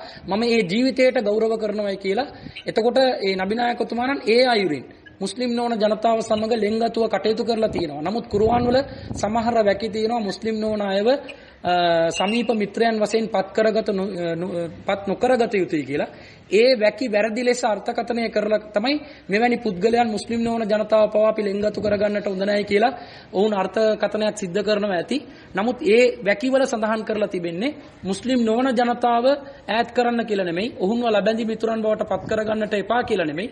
එසේ එම වැකිවල අර්ථය එසේ වුණා නම් නබිනායකතුමාණන්ගේ ජීවිතය එතුමාණන් මරණයට පත්වන අවස්ථාව වෙනකම් එතුමා ජීවත් වුණු ජීවිතයේ ආදර්ශයේ තියෙන්නේ ඒ වැකියට පටහැනිව. එසේ අර්ථ දැක්වුවා නම්. නමුත් එහෙම නෙමෙයි නබිනායකතුමා ජීවත් වුණේ. නබිනායකතුමා ජීවත් වුණේ ලෙන්ගතුව. එසේනම් මෙම වැකියට අර්ථය දැන් මේ සමහරු ව්‍යාඛ්‍යාන කියනවා වගේ එවැනි අර්ථයක් නෙමෙයි. ඔවුන් වැරදි අර්ථකථනයක් කරන්නේ. ඒ වැකිවල අර්ථවත් කරන්නේ නබිනායකතුමාණන්ට විරුද්ධව කුමන්ත්‍රණ කරලා නබිනායකතුමාණන්ගේ රට ආක්‍රමණය කරන්නට යම් යම් මුස්ලිම් නොවන ජනතාව ඒ අවස්ථාවේදී පෙළඹුණා.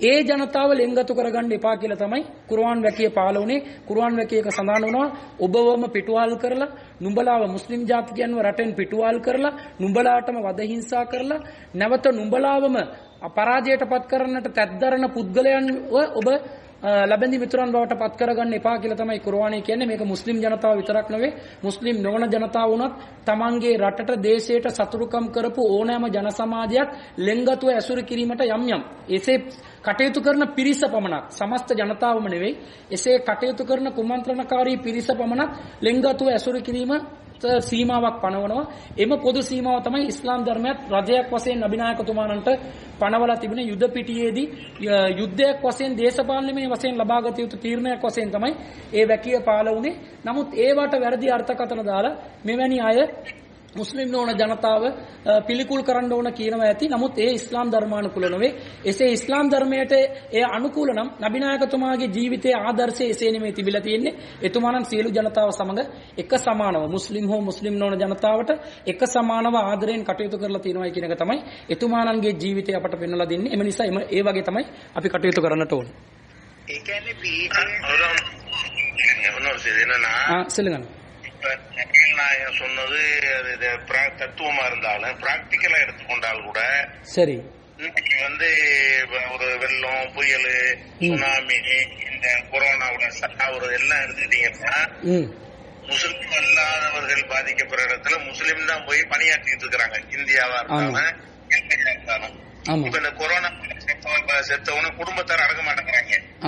முஸ்லீம்கள் தான் போய் என்ன செய்யறாங்கன்னா அவங்கள அந்த பாடி எடுத்து அடக்குறாங்கன்னு சொன்னா எங்களுக்கு அந்த இது இல்லைன்ற அர்த்தம். வளா வராங்கிறீங்கல்ல அது இல்ல முஸ்லீம்கள். இந்த ஜப்பான் மாதிரியான சைத்தான் ஒன்று இருக்குமே தவிர முஸ்லீம்கள்ட்ட சுனாமில நீங்க இந்தியாவுல பாக்கலாம். வெள்ளம் சென்னையில வெள்ளம் வந்துச்சு முஸ்லீம்கள் மட்டும்தான் போய் சேவை செஞ்சோம். இந்துக்கள் முஸ்லீம்கள் அல்லாத மக்களுக்கு தான் சேவை செய்யறோம். அதே மாதிரி இப்ப சாப்பாடுக்கு இல்லாம கஷ்டப்படுறாங்கன்னா ஒவ்வொரு பகுதியிலேயே நம்ம தான் சாப்பாடு கொடுத்துட்டு இருக்கிறோம். இந்தியாவுல இலங்கையில கொடுப்பீங்கன்னு நினைக்கிறேன். இந்தியாவுல அந்த மாதிரி என்ன செய்யறோம்னு கேட்டா பல பகுதிகள்ல கல்யாணத்துக்கு வச்சிருந்த பணத்தை எல்லாம் செலவு பண்ணி தினசரி 3000 பேரு 5000 பேருக்கு சாப்பாடு கொடுக்கறாங்க. யாருக்குன்னா முஸ்லீம் அல்லாதவங்க தான் அதிகம் அதுல பயன்பெறவங்க. அப்ப நடவடிக்கையில நாங்க அப்படித்தான் இருக்கிறோம். எல்லாரும் நேசிக்கிறோம். அதாவது கொள்கையில நாங்க எங்களுக்கு தனி வழிபாட்டு முறை வைத்துக் கொண்டாலும் கூட மனிதன் வந்துருச்சுன்னு சொன்னா அதுல நாங்க எல்லா மனிதர்களையும் சமமா தான் முஸ்லீமுக்கு தான் தருவோம். මුස්ලිම් අල්ලා තරමට නංග නරකවේ ඉල්ල නඩ කන් මුණාදී මේ පාකලාන්න සුළුගදී. අනිත් එක සර් තව දෙයක් සඳහන් කරනවා ප්‍රතිපත්තිමයක් වශයෙන් මේම නබිනායකතුමාණන් අපට උගන්වලා දීලා අපට ජීවත් වෙන්න කියලා අනුශාසනාවක් වශයෙන් තිබුණත් ප්‍රායෝගිකවත් මුස්ලිම් ජනතාව හැම වෙලේම ආගමික වශයෙන් අපට වෙනම ප්‍රතිපත්තියක් තිබුණත් අපට වෙනම වත්පිළිවෙත් ක්‍රමයක් තිබුණත් මානව හිතවාදී කියලා එනකොට සියලුම ජනතාව එක හා සමානව බලන මානසිකත්වයෙන් තමයි සියලුම මුස්ලිම් ජනතාව ජීවත් වෙමින් සිටින්නේ. දැන් යම්කිසි ස්වභාවික විවසනයක් ස්වභාවික උදුරක් වෙන අවස්ථාවේදී ඉන්දියාවේ උදාහරණයක් වශයෙන් දක්වනවා මේ කොරෝනා සමයේදී සමහර මුස්ලිම් ජනතාව තමන්ගේ තියෙන ඒ රන් ආභරණ ඒගොල්ලන්ගේ අර විවාහ මංගල්‍ය සඳහා රැස් කරපු මුදල් ඒ සියල්ලක්ම පරිත්‍යාග කරලා බහුතරයක් මුස්ලිම් නොවන ජනතාවට ආහාර සපයන්නට උහුන් බැඳිලා කටයුතු කරා. ඒ වගේම සමහර තැන්වල මුස්ලිම් නොවන ජනතාවගේ කොරෝනා මරණ භූමදානය කරන්නට මුස්ලිම් නොවන ජාතිකයන් පවා පසුබසින අවස්ථාවකදී මුස්ලිම් ජනතාව ස්වච්ඡාවෙන් ඉදිරිපත් වෙලා ඒ මරණ භූමදානය කරන කටයුතු වලට සම්පූර්ණයෙන්ම වගකීම බාරගෙන කටයුතු කරලා තියෙනවා. ඒ වගේ මේ මානසික මනුෂ්‍ය මෙහෙයුම් වලදී මානසිකව සියලුම ජනතාව එක හා සමානව බලන්න ඕන කියන ඒ මානසිකත්වය හැම වෙලෙම මුස්ලිම් ජනතාව ප්‍රායෝගිකවත් ක්‍රියාත්මක කරගෙන තමයි සිටින්නේ. වල්බරා කියන එක මුස්ලිම් නොවන ජනතාව පිළිකුල් ඇසකින් බලන්න ඕන කියන එක ප්‍රතිපත්තියක් වශයෙන් හෝ ප්‍රායෝගිකව හෝ අපේ ජන සමාජය තුළ තිබෙනවා නම් මේ වගේ ප්‍රායෝගිකව කවුරුත් ඉදිරිපත් වෙලා කටයුතු කරන්නට පෙළඹෙන්නේ නැහැ. ඕන් අපේ ඉස්ලාම් වල එසේ නැති නිසා ඕන් එසේ නොකර සිටින්නට පුළුවන්. නමුත් මේ ප්‍රායෝගික දසුන් පව අපට පෙන්වන්නේ එසේ ප්‍රතිපත්තියක් ඉස්ලාම් වලත් නැහැ. අපේ මනසේ අපේ ලේවල එවැනි දෙයක් ගෑවිලත් නැහැ කියන එක ලංකාවේ එවැනි නොයෙකුත් සමාජ සත්කාර සේවාවන් සිදු වුණ එක මුස්ලිම් ජනතාව අතරින් අතිවිශාල ප්‍රමාණයක් සිදු වුණ එක එයත් දැක්කයි ඒවට උදාහරණයක් වශයෙන් ඉදිරිපත් කරන්න කියලා කිව්වා. ඊළඟට සර් මොනවද වෙන්නේ? දැන් අහන්න සහරන් අර ඉස්කෝලයක් ස්ටඩි කරන්නේ මේ කාතන්කුඩි වල. ඔව්. සහරන් studied at a school in කාතන්කුඩි. yes. කාතන්කුඩි. Now when he was in that school, that is a public school, but he listened to P.J.'s speeches. Okay. And then he became a Tawhid follower. Okay. Then after that he left Kathankudi and went to Ibn Masud. Ibn Masud, yeah. Yeah. And he studied Tawheed ideology, yes. right? Okay. Now, Zahran always said that it is P.J. who influenced him Okay. to become a Tawheed, Okay. right? Okay. What is P.J.'s comments?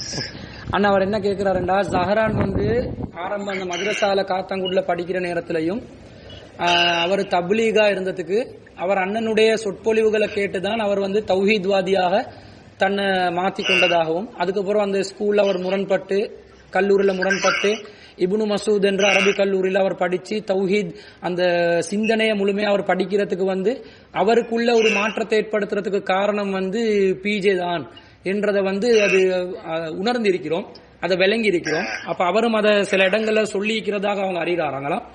அப்படி அதுக்கு உங்களோட comment என்னன்னு கேக்குறாங்க. இருந்திருக்கலாம், அப்படி இருக்கலாம். என்னட்டா ஒரு நம்ம பிரச்சாரம் பண்ற காலத்துல ஒரு சிறுவராத்தனா இருக்கிறாரு, இளைஞரா இருக்காரு. ஆமா, அதன்படி இந்த தௌஹீத் ஐடியாலஜி வர்றதுக்கு இது நம்ம பேச்சு ஒரு காரணமா இருந்திருக்கலாம். சொன்னாரன்னு எனக்கு தெரியல. சரி, அப்படி சொல்லி இருந்தாரு. ஆனால் அப்படி நிறைய பேர் அது மாதிரி வந்திருக்கிறாங்க. ஆமா, அது வந்து ஒரு காரணமா இருக்கலாம். அது எனக்கு இத தெரியல, அவர் சொன்னாரான்னு. So he says that he doesn't know that Zahran said that he has become Tawhid because of PJ or not, but it can be happened because of the speeches of PJ with accordance with Quran and Sunnah. It can be attracted by anyone because he is telling the truth with the evidence, and not even Zahran, most of the Muslims, they can be Tawhid persons, they can be converted to Tawhid because of PJ's speech. But then after being influenced by PJ, okay, how come Zahran? Because in Zahran's mosque, in NTJ mosque, he always told people don't stand for the national anthem. Okay. Don't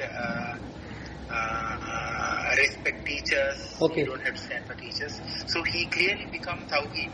Okay. Then how did he go from becoming Tawheed to going and attacking all these Buddha statues, and attacking Christian places, killing? What happened to him? Okay, I understand. How did he? Yes. Was PJ's preaching a gateway? You know, gateway. Okay. Yeah, I know. Okay. Going towards violence. அண்ணா அவர் கேட்கிறாரு, இப்ப ஜஹரான் வந்து என்டிஜேயை form பண்ணி தௌஹீதுடைய பிரச்சாரங்கள் செஞ்சு அந்த என்டிஜேல வந்து தேசிய கீதத்துக்கு நாங்க மரியாதை செய்யக்கூடாது, தேசிய கீதத்துக்கு நாங்க எந்திரிச்சு நிக்க கூடாது, இந்த பிரச்சாரங்கள் எல்லாம் செஞ்சு அவர் முழுமையான தௌஹீத்வாதியா அவரை அறிமுகப்படுத்தி கொண்டு செயல்படுத்தி கொண்டு போயிட்டு உடனடியாக திரும்ப தீவிரவாத செயற்பாடுக்கு அவர் திரும்புறாரு. அவர் அட்டாக் நடத்துறாரு, புத்தா ஸ்டாச்சூஸை வந்து தாக்குறாரு. இதுக்கு வந்து அந்த உங்களுடைய இந்த ப்ரீச்சிங்ஸ், இந்த உங்களுடைய போதனைகள் வந்து ஒரு கேட்வே அமைஞ்சிச்சான்னு கேட்கிறாரு. இந்த கட்டத்துக்கு அடுத்ததாக அந்த கட்டத்துக்கு போறதுக்கு இது ஒரு காரணமா அமைஞ்சிச்சா? அப்ப இந்த ஜஹரான் வந்து இந்த தீவிரவாத சிந்தனைக்கு போறதுக்கு என்ன காரணம் அமைஞ்சிருக்கலாம்னு நீங்க நினைக்கிறீங்கன்னு கேட்கிறாரு. அது இவங்க சொல்லக்கூடிய காரணம் கிடையாதுங்கிறதுக்கு நான் போயிருப்பேன். இல்லாட்டி என்னுடைய காரணமா இருந்தா நான் முதல் போயிருப்பேன். அப்ப நம்ம பிரச்சாரத்துடைய தாக்கம் இலங்கையை விட இந்தியாவிலதான் ஜாஸ்தி. தமிழ்நாட்டுல யாரும் அப்படி போகல. சரி, இன்னும் சொல்ல போனா தமிழ்நாட்டுல இந்த குண்டு வச்சவங்க அந்த மாதிரி எல்லாம் கண்டிச்சு நம்ம களமிறங்கினதுனாலதான் நம்ம பிரச்சாரத்துக்கு பிறகுதான் தமிழ்நாட்டுல இந்த குண்டு வெடிப்பே நடக்கல.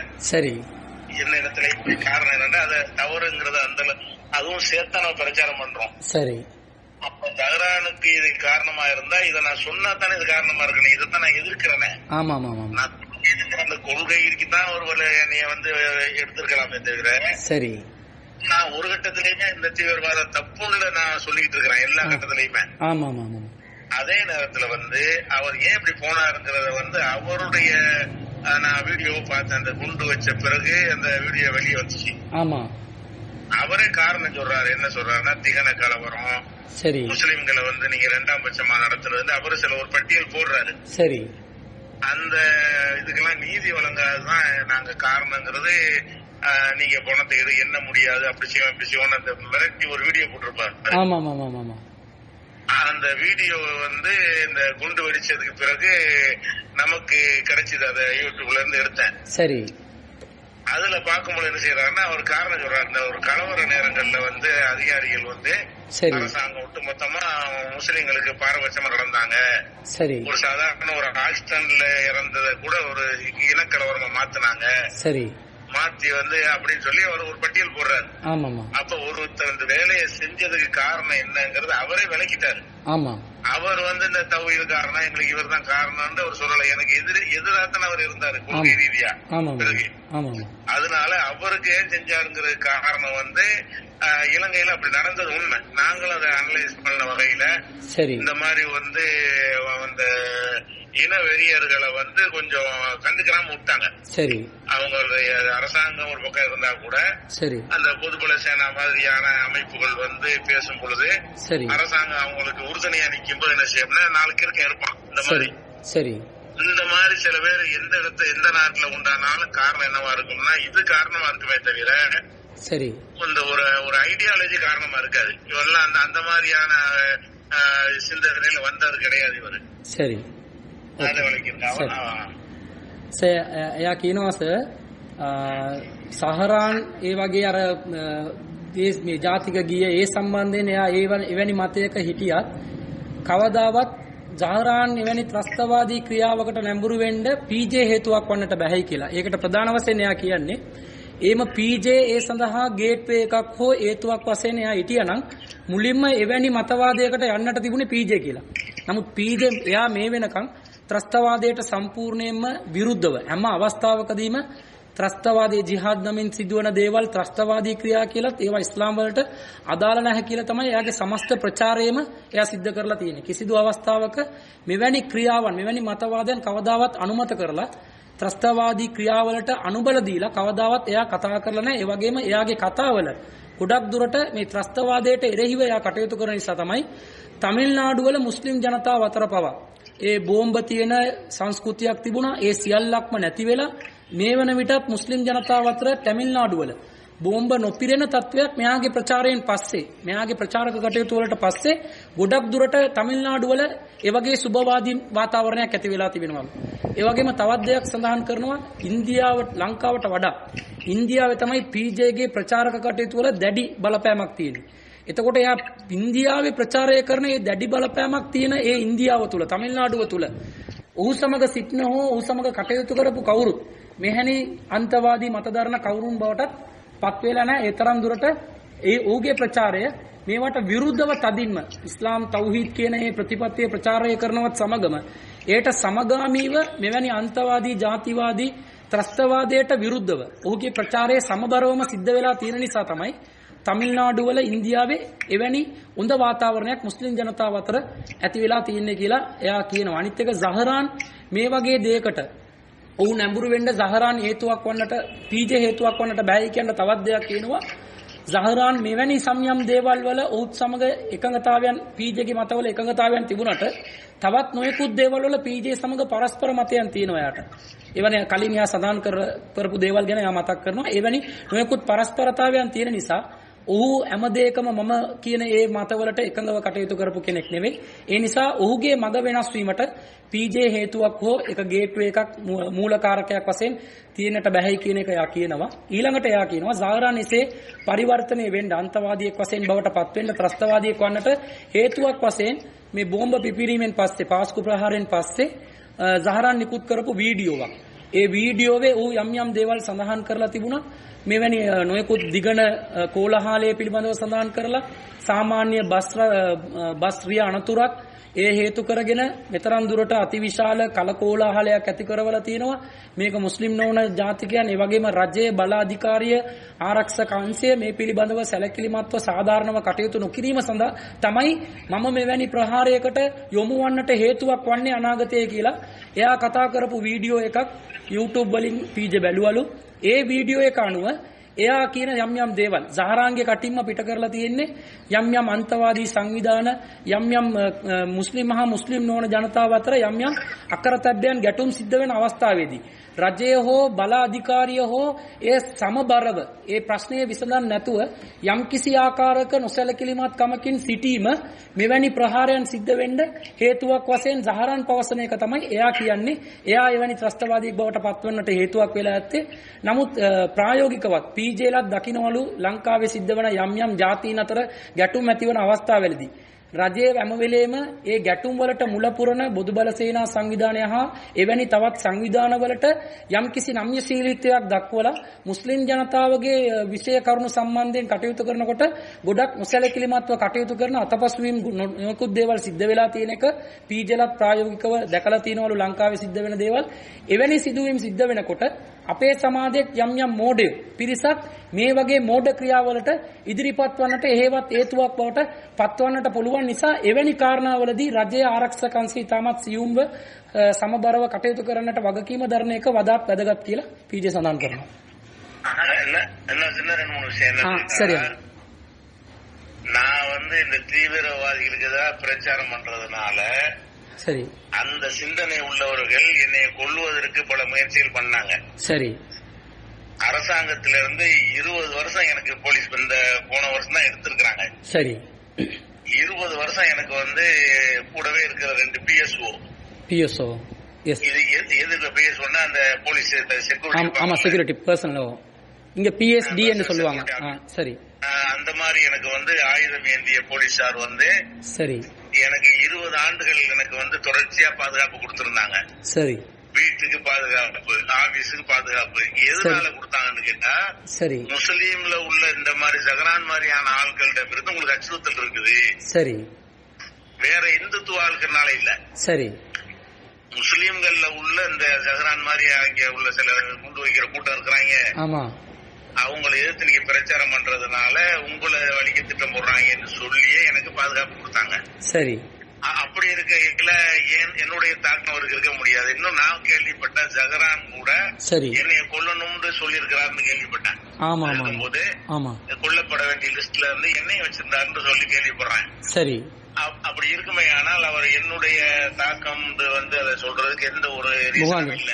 சரி, சரி, அது போக இந்த 80கள்ல இருந்து நம்ம பொது வாழ்க்கையில இருக்கோம். சரி, அரசாங்கம் நம்மள உன்னிப்பா கவனிச்சுட்டு இருக்குது. சரி, இந்த மாதிரி இருந்தா என் மீது அது மாதிரியான சந்தேக கேஸ் கூட ஒரு கேஸ் கிடையாது இத்தனை வருஷத்துல.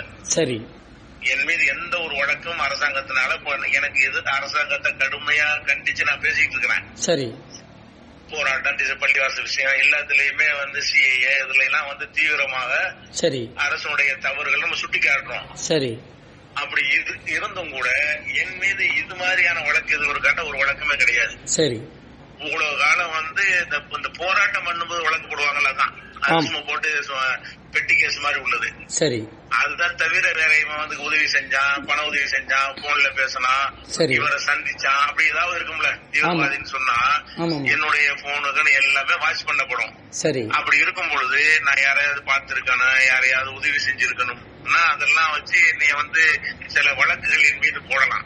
சரி, எந்த வழக்கு எனக்கு கிடையாது. இவ்வளவு காலம் வழக்கு இல்லாத ஒரு ஆள் நான் ஒரு ஆள் தான் இந்தியா தமிழ்நாட்டுல. என்னன்னு கேட்டா அந்த கான்செப்ட நெஞ்ச நம்ம வெறுக்கிறோம், நெசமாக வெறுக்கிறோம். சரி, அதையும் சொல்லிருக்கோம். සර් තව දෙයක් සඳහන් කරනවා මේ ත්‍රස්තවාදයට යා දරුණු ලෙස විරුද්ධව ප්‍රචාරය කරන නිසා යා සහරාන්ගේ මේ ත්‍රස්තවාදී මතවාදවලට PJ හේතුවක් වන්නට බැහැයි කියන එකට තවත් එයා නිදර්ශනයක් ඉදිරිපත් කරනවා. එයා ත්‍රස්තවාදයට දරුණු ලෙස එයා දරන ප්‍රචාරය නිසා මුස්ලිම් ජනතාව අතර මේ වගේ ත්‍රස්තවාදී මත දරන ඉන්දියාවේ යම් කණ්ඩායම් PJව ඉලක්ක කරලා PJගේ සම්පූර්ණයෙන් PJව සමූල ඝාතනය කරලා දාන්න ඕන කියලා ඔවුන් කුමන්ත්‍රණය කරපු බුද්ධි වාර්තාවක්, බුද්ධි තොරතුරක් රජයට ලැබුණ නිසා මේ පසුගිය අවුරුද්ද දක්වා අවුරුදු 20ක කාලයක් ඉන්දියානු තමිල්නාඩු ප්‍රාන්ත රජය විසින් අවුරුදු 20ක කාලයක් PJට පුද්ගලික පොලිස් ආරක්ෂාව ලබා දී තිනවා. ඒ කියන්නේ ආරක්ෂක පොලිස් බටයන් දෙන්නෙක් PJගේ කාර්යාලයට, PJගේ නිවසට, ඒ වගේම PJගේ ඒ කඩසාප්පුවට සම්පූර්ණයෙන්ම ආරක්ෂාව සපයන අවුරුදු 20ක කාලයක් ලබා දීලා තියෙනවා.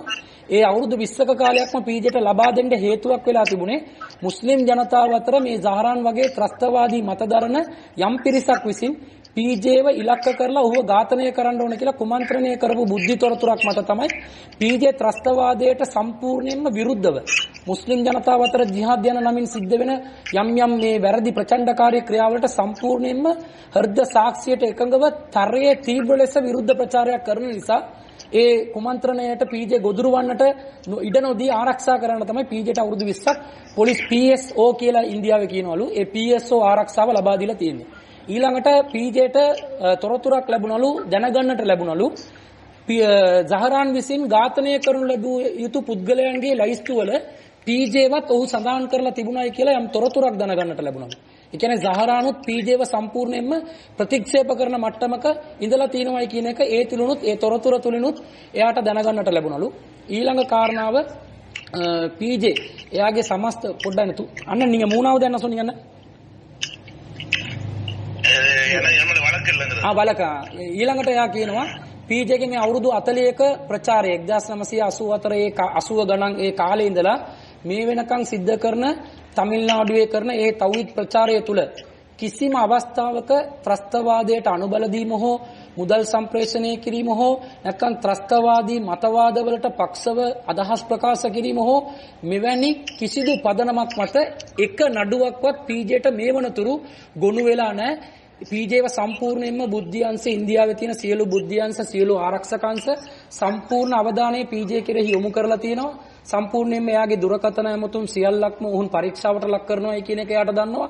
මේ වගේ සියලුම ආකාරයෙන් සමීක්ෂණ සියලුම ආකාරයෙන් සුපරීක්ෂණයට භාජනය වන පුද්ගලයෙක් වශයෙන් ඉඳලා ඒ වගේම තමිල්නාඩු රජයේ විසින් ක්‍රියාත්මක කරන යම් යම් වැරදි තීරණවලට එරෙහිව ප්‍රජාතන්ත්‍රවාදීව දරුණු ලෙස ඒවා විවේචනය කරන පුද්ගලයෙක් වශයෙන් පීජේ කටයුතු කරලත් සමහර රජයේ තීරණවලට විරුද්ධව මහ ජනතාව රැස් කරලා උද්ඝෝෂණ පවත්වන මට්ටමක පීජේ කටයුතු කරලා පීජේට එරෙහිව මෙවැනි ත්‍රස්තවාදයේ සම්බන්ධයෙන් කිසිදු නඩුවක් පවරලා නැත්තේ එය සම්පූර්ණයෙන්ම හෘද සාක්ෂියට එකඟවම ප්‍රායෝගිකව 100%ක්ම ත්‍රස්තවාදයට විරුද්ධව කටයුතු කරන පුද්ගලයෙක් නිසා කියන කාරණාවත් පීජේ සඳහන් කරන්නට කිව්වා. අහන්න පීජේගෙන් එයා ඊස්ටර් සන්ඩේ ඇටැක් එක පිළිබඳව ඉස්ලාම් දැනගත්තේ කොහොමද කියලා? அண்ணா அவர் கேட்கிறாரு ஈஸ்டர் சண்டே அந்த சம்பவம் சம்பந்தமாக நீங்க எப்படி அறிஞ்சு கொண்டீங்கன்னு கேட்கிறாரு. முதலாவதாக எப்படி அறிஞ்சு கொண்டீங்கன்னு கேட்கிறாரு.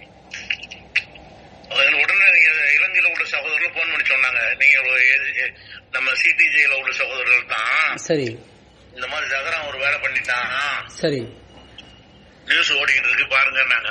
சரி அப்புறம் பார்த்தா ரெண்டு மூணு சகோதரர்கள் சொன்னாங்க, யாருன்னு கரெக்டா ஆகும் இல்ல, ஆனா இலங்கையை தான் சொன்னாங்க. சரி பார்த்தா சொல்லுங்க சொல்லுங்க.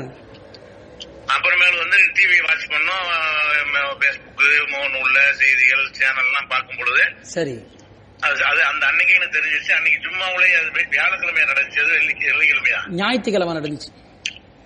ஞாயிற்றுக்கிழமையா? ஆமா ஆமா ஞாயிற்றுக்கிழமை நடந்துச்சுல, அன்னைக்கு நைட்டு நான் லைவ்ல சொல்றேன். சரி சரி சரி ஞாயிற்றுக்கிழமை ஒவ்வொரு ஞாயிறும் நமக்கு லைவ் வச்சிருக்கோம்ல. ஆமா ஆமா ஆமா 8 to 10 லைவ்ல வந்து இவன் எப்படிப்பட்ட ஆளு, இஸ்லாத்துக்கு ஏற்ற ஒரு செயல் தானா, இதனுடைய பின்னணி என்ன, இது வந்து முஸ்லிம்களை ஆதரிக்கலாமா என்று கண்டனம் தெரிவிச்சு சரி அதே ஞாயிறு அன்னைக்கு லைவ்லயே நான் என்ன செய்யறேன், இதை பத்தி ஃபுல் டீட்டெயிலை திரட்டி நான் சொல்லியிருக்கிறேன்.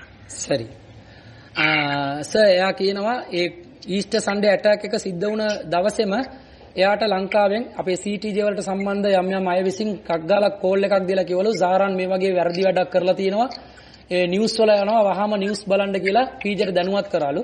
ඊට පස්සේ එයා YouTube වල Facebook වල ඒ සෝෂියල් මීඩියා වල ඒ පුවත බලනකොට මේ වගේ දෙයක් සිද්ධ වෙලා තියෙනවා කියන එක දැනගත්තලු. ඒ දවසේම එයා හැම ඉරිදාවකම එයා 8 සිට 10 දක්වා ලයිව් වැඩසටහනක් පවත්වනවා, පැනේට පිළිතුරු වැඩසටහනක්.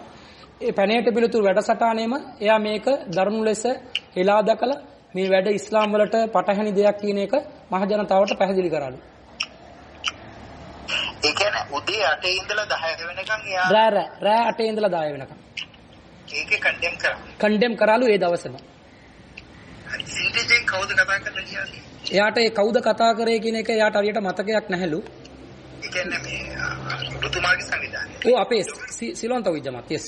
හරි හරි. එතකොට මෙයාගේ ෆීලිං එක මොකක්ද?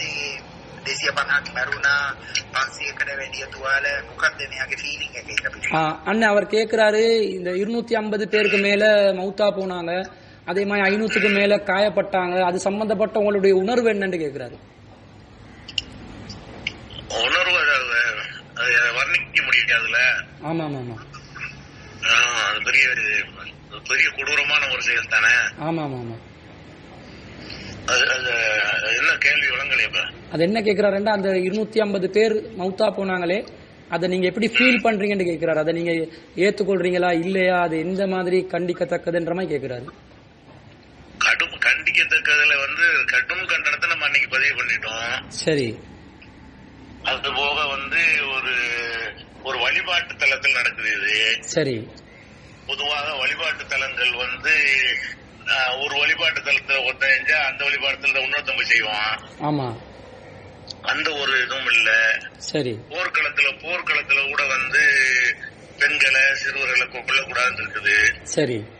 அப்படியான ஒரு மார்க்கத்துல இதை செஞ்சிருக்கிறாங்க என்று பல தப்புகள் அதுல நடந்திருக்கும் பொழுது, சரி, இது இஸ்லாத்தை இந்த அளவுக்கு இஸ்லாத்துக்கு ஒரு கெட்ட பேரை ஏற்படுத்திட்டாங்களே என்ற ஒரு கோபமும் ஆத்திரமும் ஒரு பக்கம். சரி. அந்த மக்கள்லாம் என்ன மாதிரி அவங்க முகத்துல எப்படி முழிக்க முடியும் அந்த சமுதாயத்து அப்படிங்கிற ஒரு பல எண்ணங்கள்லாம் வந்துச்சு. சரி. සයා කියනවා ඒ අර මුලින්ම යාට සම්පූර්ණ කෝපයක් ඇති වුණාලු මේ සාරන්ගේ ක්‍රියාව සම්බන්ධයෙන්. සම්පූර්ණයෙන්ම මුස්ලිම් ජනතාව කෙරෙහිත් ඉස්ලාම් ධර්මයේ කෙරෙහිත් වැරදි චිත්‍ර රූපයක් ගොඩනගන්නට මේ සිද්ධිය සම්පූර්ණයෙන්ම හේතුවක් කරලා තියෙනවායි කියලා ඒ සාරාංගේ ක්‍රියාකලාපයේ සම්බන්ධයෙන් පුද්ගලිකව යාට මුලින්ම කෝපයක් ඇති වුණාලු. වෛරයක් මේ සාරාංගේ කණ්ඩායම පිළිබඳව. දෙවෙනි කාරණාව මේක නබිනායකතුමාණන් ඒ ඉස්ලාම් වල යුද පිටියක පවා කාන්තාවන්ව ඝාතනය කරන්න එපා කියලා තහනම් කරලා තියෙනවා. කුඩා ළමුන්ව ඝාතනය කරන්න එපා කියනවා. පූජකවරුන්ව ඝාතනය කරන්න එපා කියලා තියෙද්දි මේ නැමදුම් ස්ථානයක ඒගොල්ලන්ගේ ක්‍රිස්තියානි පල්ලියක යාඥා කටයුතු වල නියැලෙමින් සිටි අසරණ අහිංසක ජනතාව ඝාතනය කරන ඒ හැඟීම වචන වලට සීමා කරන්න බැරි දරුණු හැඟීමක්. ඒක ශෝකයක්ලු. ඒ වගේම මේ කටයුතු වල ජාරාන්ලා නියැලීම තුලින් මුස්ලිම් ජනතාව කොහොමද මුස්ලිම් නොවන ඒ ක්‍රිස්තියානි ජනතාවගේ මුහුණ බලන්නේ කියලා ඒ ලැජ්ජාසහගත මානසිකත්වයක් ඇති වුණාලු. ඒ නිසාම දරුණු ලෙස ඒ වැඩසටහනේදී ජාරාන්ට විරුද්ධව ඒ ක්‍රියාවට විරුද්ධව දරුණු විරෝධයක් පළ කරාලු. කියන්න මේ මම මේ පීජේ මහත්මයාට කරා. හරි. මේ දැන් සාමය ඇති කරන්න ඕන කියන මුස්ලිම්ස්යි නොන් මුස්ලිම්ස්යි අතර කියන දැන් ලංකාවේ කවුරුවත් මුස්ලිම් කෙනෙක් විශ්වාස කරන්නේ නැහැ කියලා කියන්නේ. කියන්නේ මේක අවුරුදු 100ක් තියන්න යනවා කියලා අපේ රටේ. ඔව්. මුස්ලිම් මිනිස්සු මේ ඔක්කොම ත්‍රස්තවාදී කියලා කියන්නේ. ඔව්. මේ සිංහල මිනිස්සු හිතන්නේ. ඔව්. දෙමළ මිනිස්සු හිතන්නේ. ඔව්. දැන් මේක ආයෙත් සාමය ඇති කරන්න ඕනේ. ඒක පිළිබඳව මම පීජේත් එක්ක ඔව් මේ වගේ තව පැය දෙකක් කතා කරන්න. හරි. මේ වෙලාවක් දෙන්න පුළුවන්ද කියලා අහන්නේ. කියන්නේ තුමාට විවේක ඒ කියන්නේ අබ්දුල් රාසික්ට විවේක වෙලාව බලලා හරි සර්. අන්න හෙට අපිට මේ වගේ සෙෂන් එකක් කරන්න පුළුවන්ද? හෙට කරන්න බැරි නම් සෙන්සුර් දැනට ඉඳ කරන්න පුළුවන්ද කියලා කියන්න. හරිම මානස. அண்ணா அவர் கேட்கிறாரு, இப்ப இந்த செயல்பாடால முஸ்லிம் சமூகத்தை பத்தி முஸ்லிம் அல்லாத சிங்கள சமூகம் கிறிஸ்தவ சமூகம் எல்லாம் கடுமையான கோபம் அடைஞ்சி ஒரு முஸ்லிமையும் நம்ப இயலாத ஒரு சூழ்நிலைக்கு மாறி இருக்கிறாங்களாம். அதனால அது ஒரு 100 வருஷத்துக்கு கூட இந்த வைராக்கியம் நீடிக்கலாம் என்ற மாதிரி ஒரு மனோநிலையில தான் அவங்க ஆராய்ஞ்ச வகையில் இருக்குதான். அதனால அவர் என்ன கேட்கிறாருண்டா, இந்த முஸ்லிம் சமூகத்துக்கும் பிற சமூகங்களுக்கும் ஒரு நல்லிணக்கத்தை ஏற்படுத்துறதுக்கு என்ன வழிகள் இருக்குது என்பதை பற்றி இன்னொரு நாள், அது நாளைக்கோ அல்லது சனியோ ஞாயிறோ இன்னொரு 2 மணித்தியாலம் எடுத்து உங்களோட டிஸ்கஷன் பண்றதுக்கு ஒரு டைம் ஒன்று ஒதுக்கி தரலாமான்னு கேட்கிறாரு. சரி, நான் அப்ப பார்த்து அண்ணனுக்கு வசதியான டைம் என்னன்றதை கேட்டு அவனுக்கு நான் அறிவிக்கிறேன் சார். கொஞ்சம் நீங்க අண்ணන් පීජේ මහත්මයා ඒ සඳහා වෙලාවක් ආයි පාරක් දෙන්න කැමතිලු. එයා පහසු වෙලාව මොකද්ද කියන එක සර්ටත් මටත් පීජේ මහත්මයාට පහසු වෙලාව කතා කරලා අනිවාර්යෙන් කරගමු කිව්වා.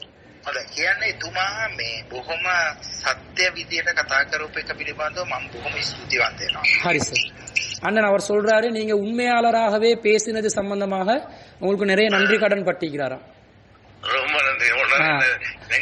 எங்களுடைய கருத்துக்களை சொல்வதற்கு வாய்ப்பா இருக்குல்ல.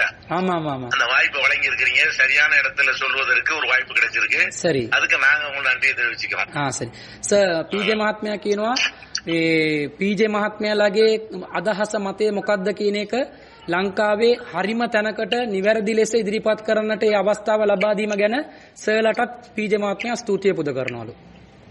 ඔය හොඳයි අපි ඒක කරන්න. හරි සර්. හරි සර් මම එහෙනම් අපි තියමුද sir? Thank you Mr. PJ. Okay. Thank you sir. Okay sir, thank you very much sir. நன்றி. Okay, நன்றி. அஸ்ஸலாமு அலைக்கும் சார். அண்ணா அஸ்ஸலாமு அலைக்கும். அலைக்கும் சலாம். Okay sir. Okay.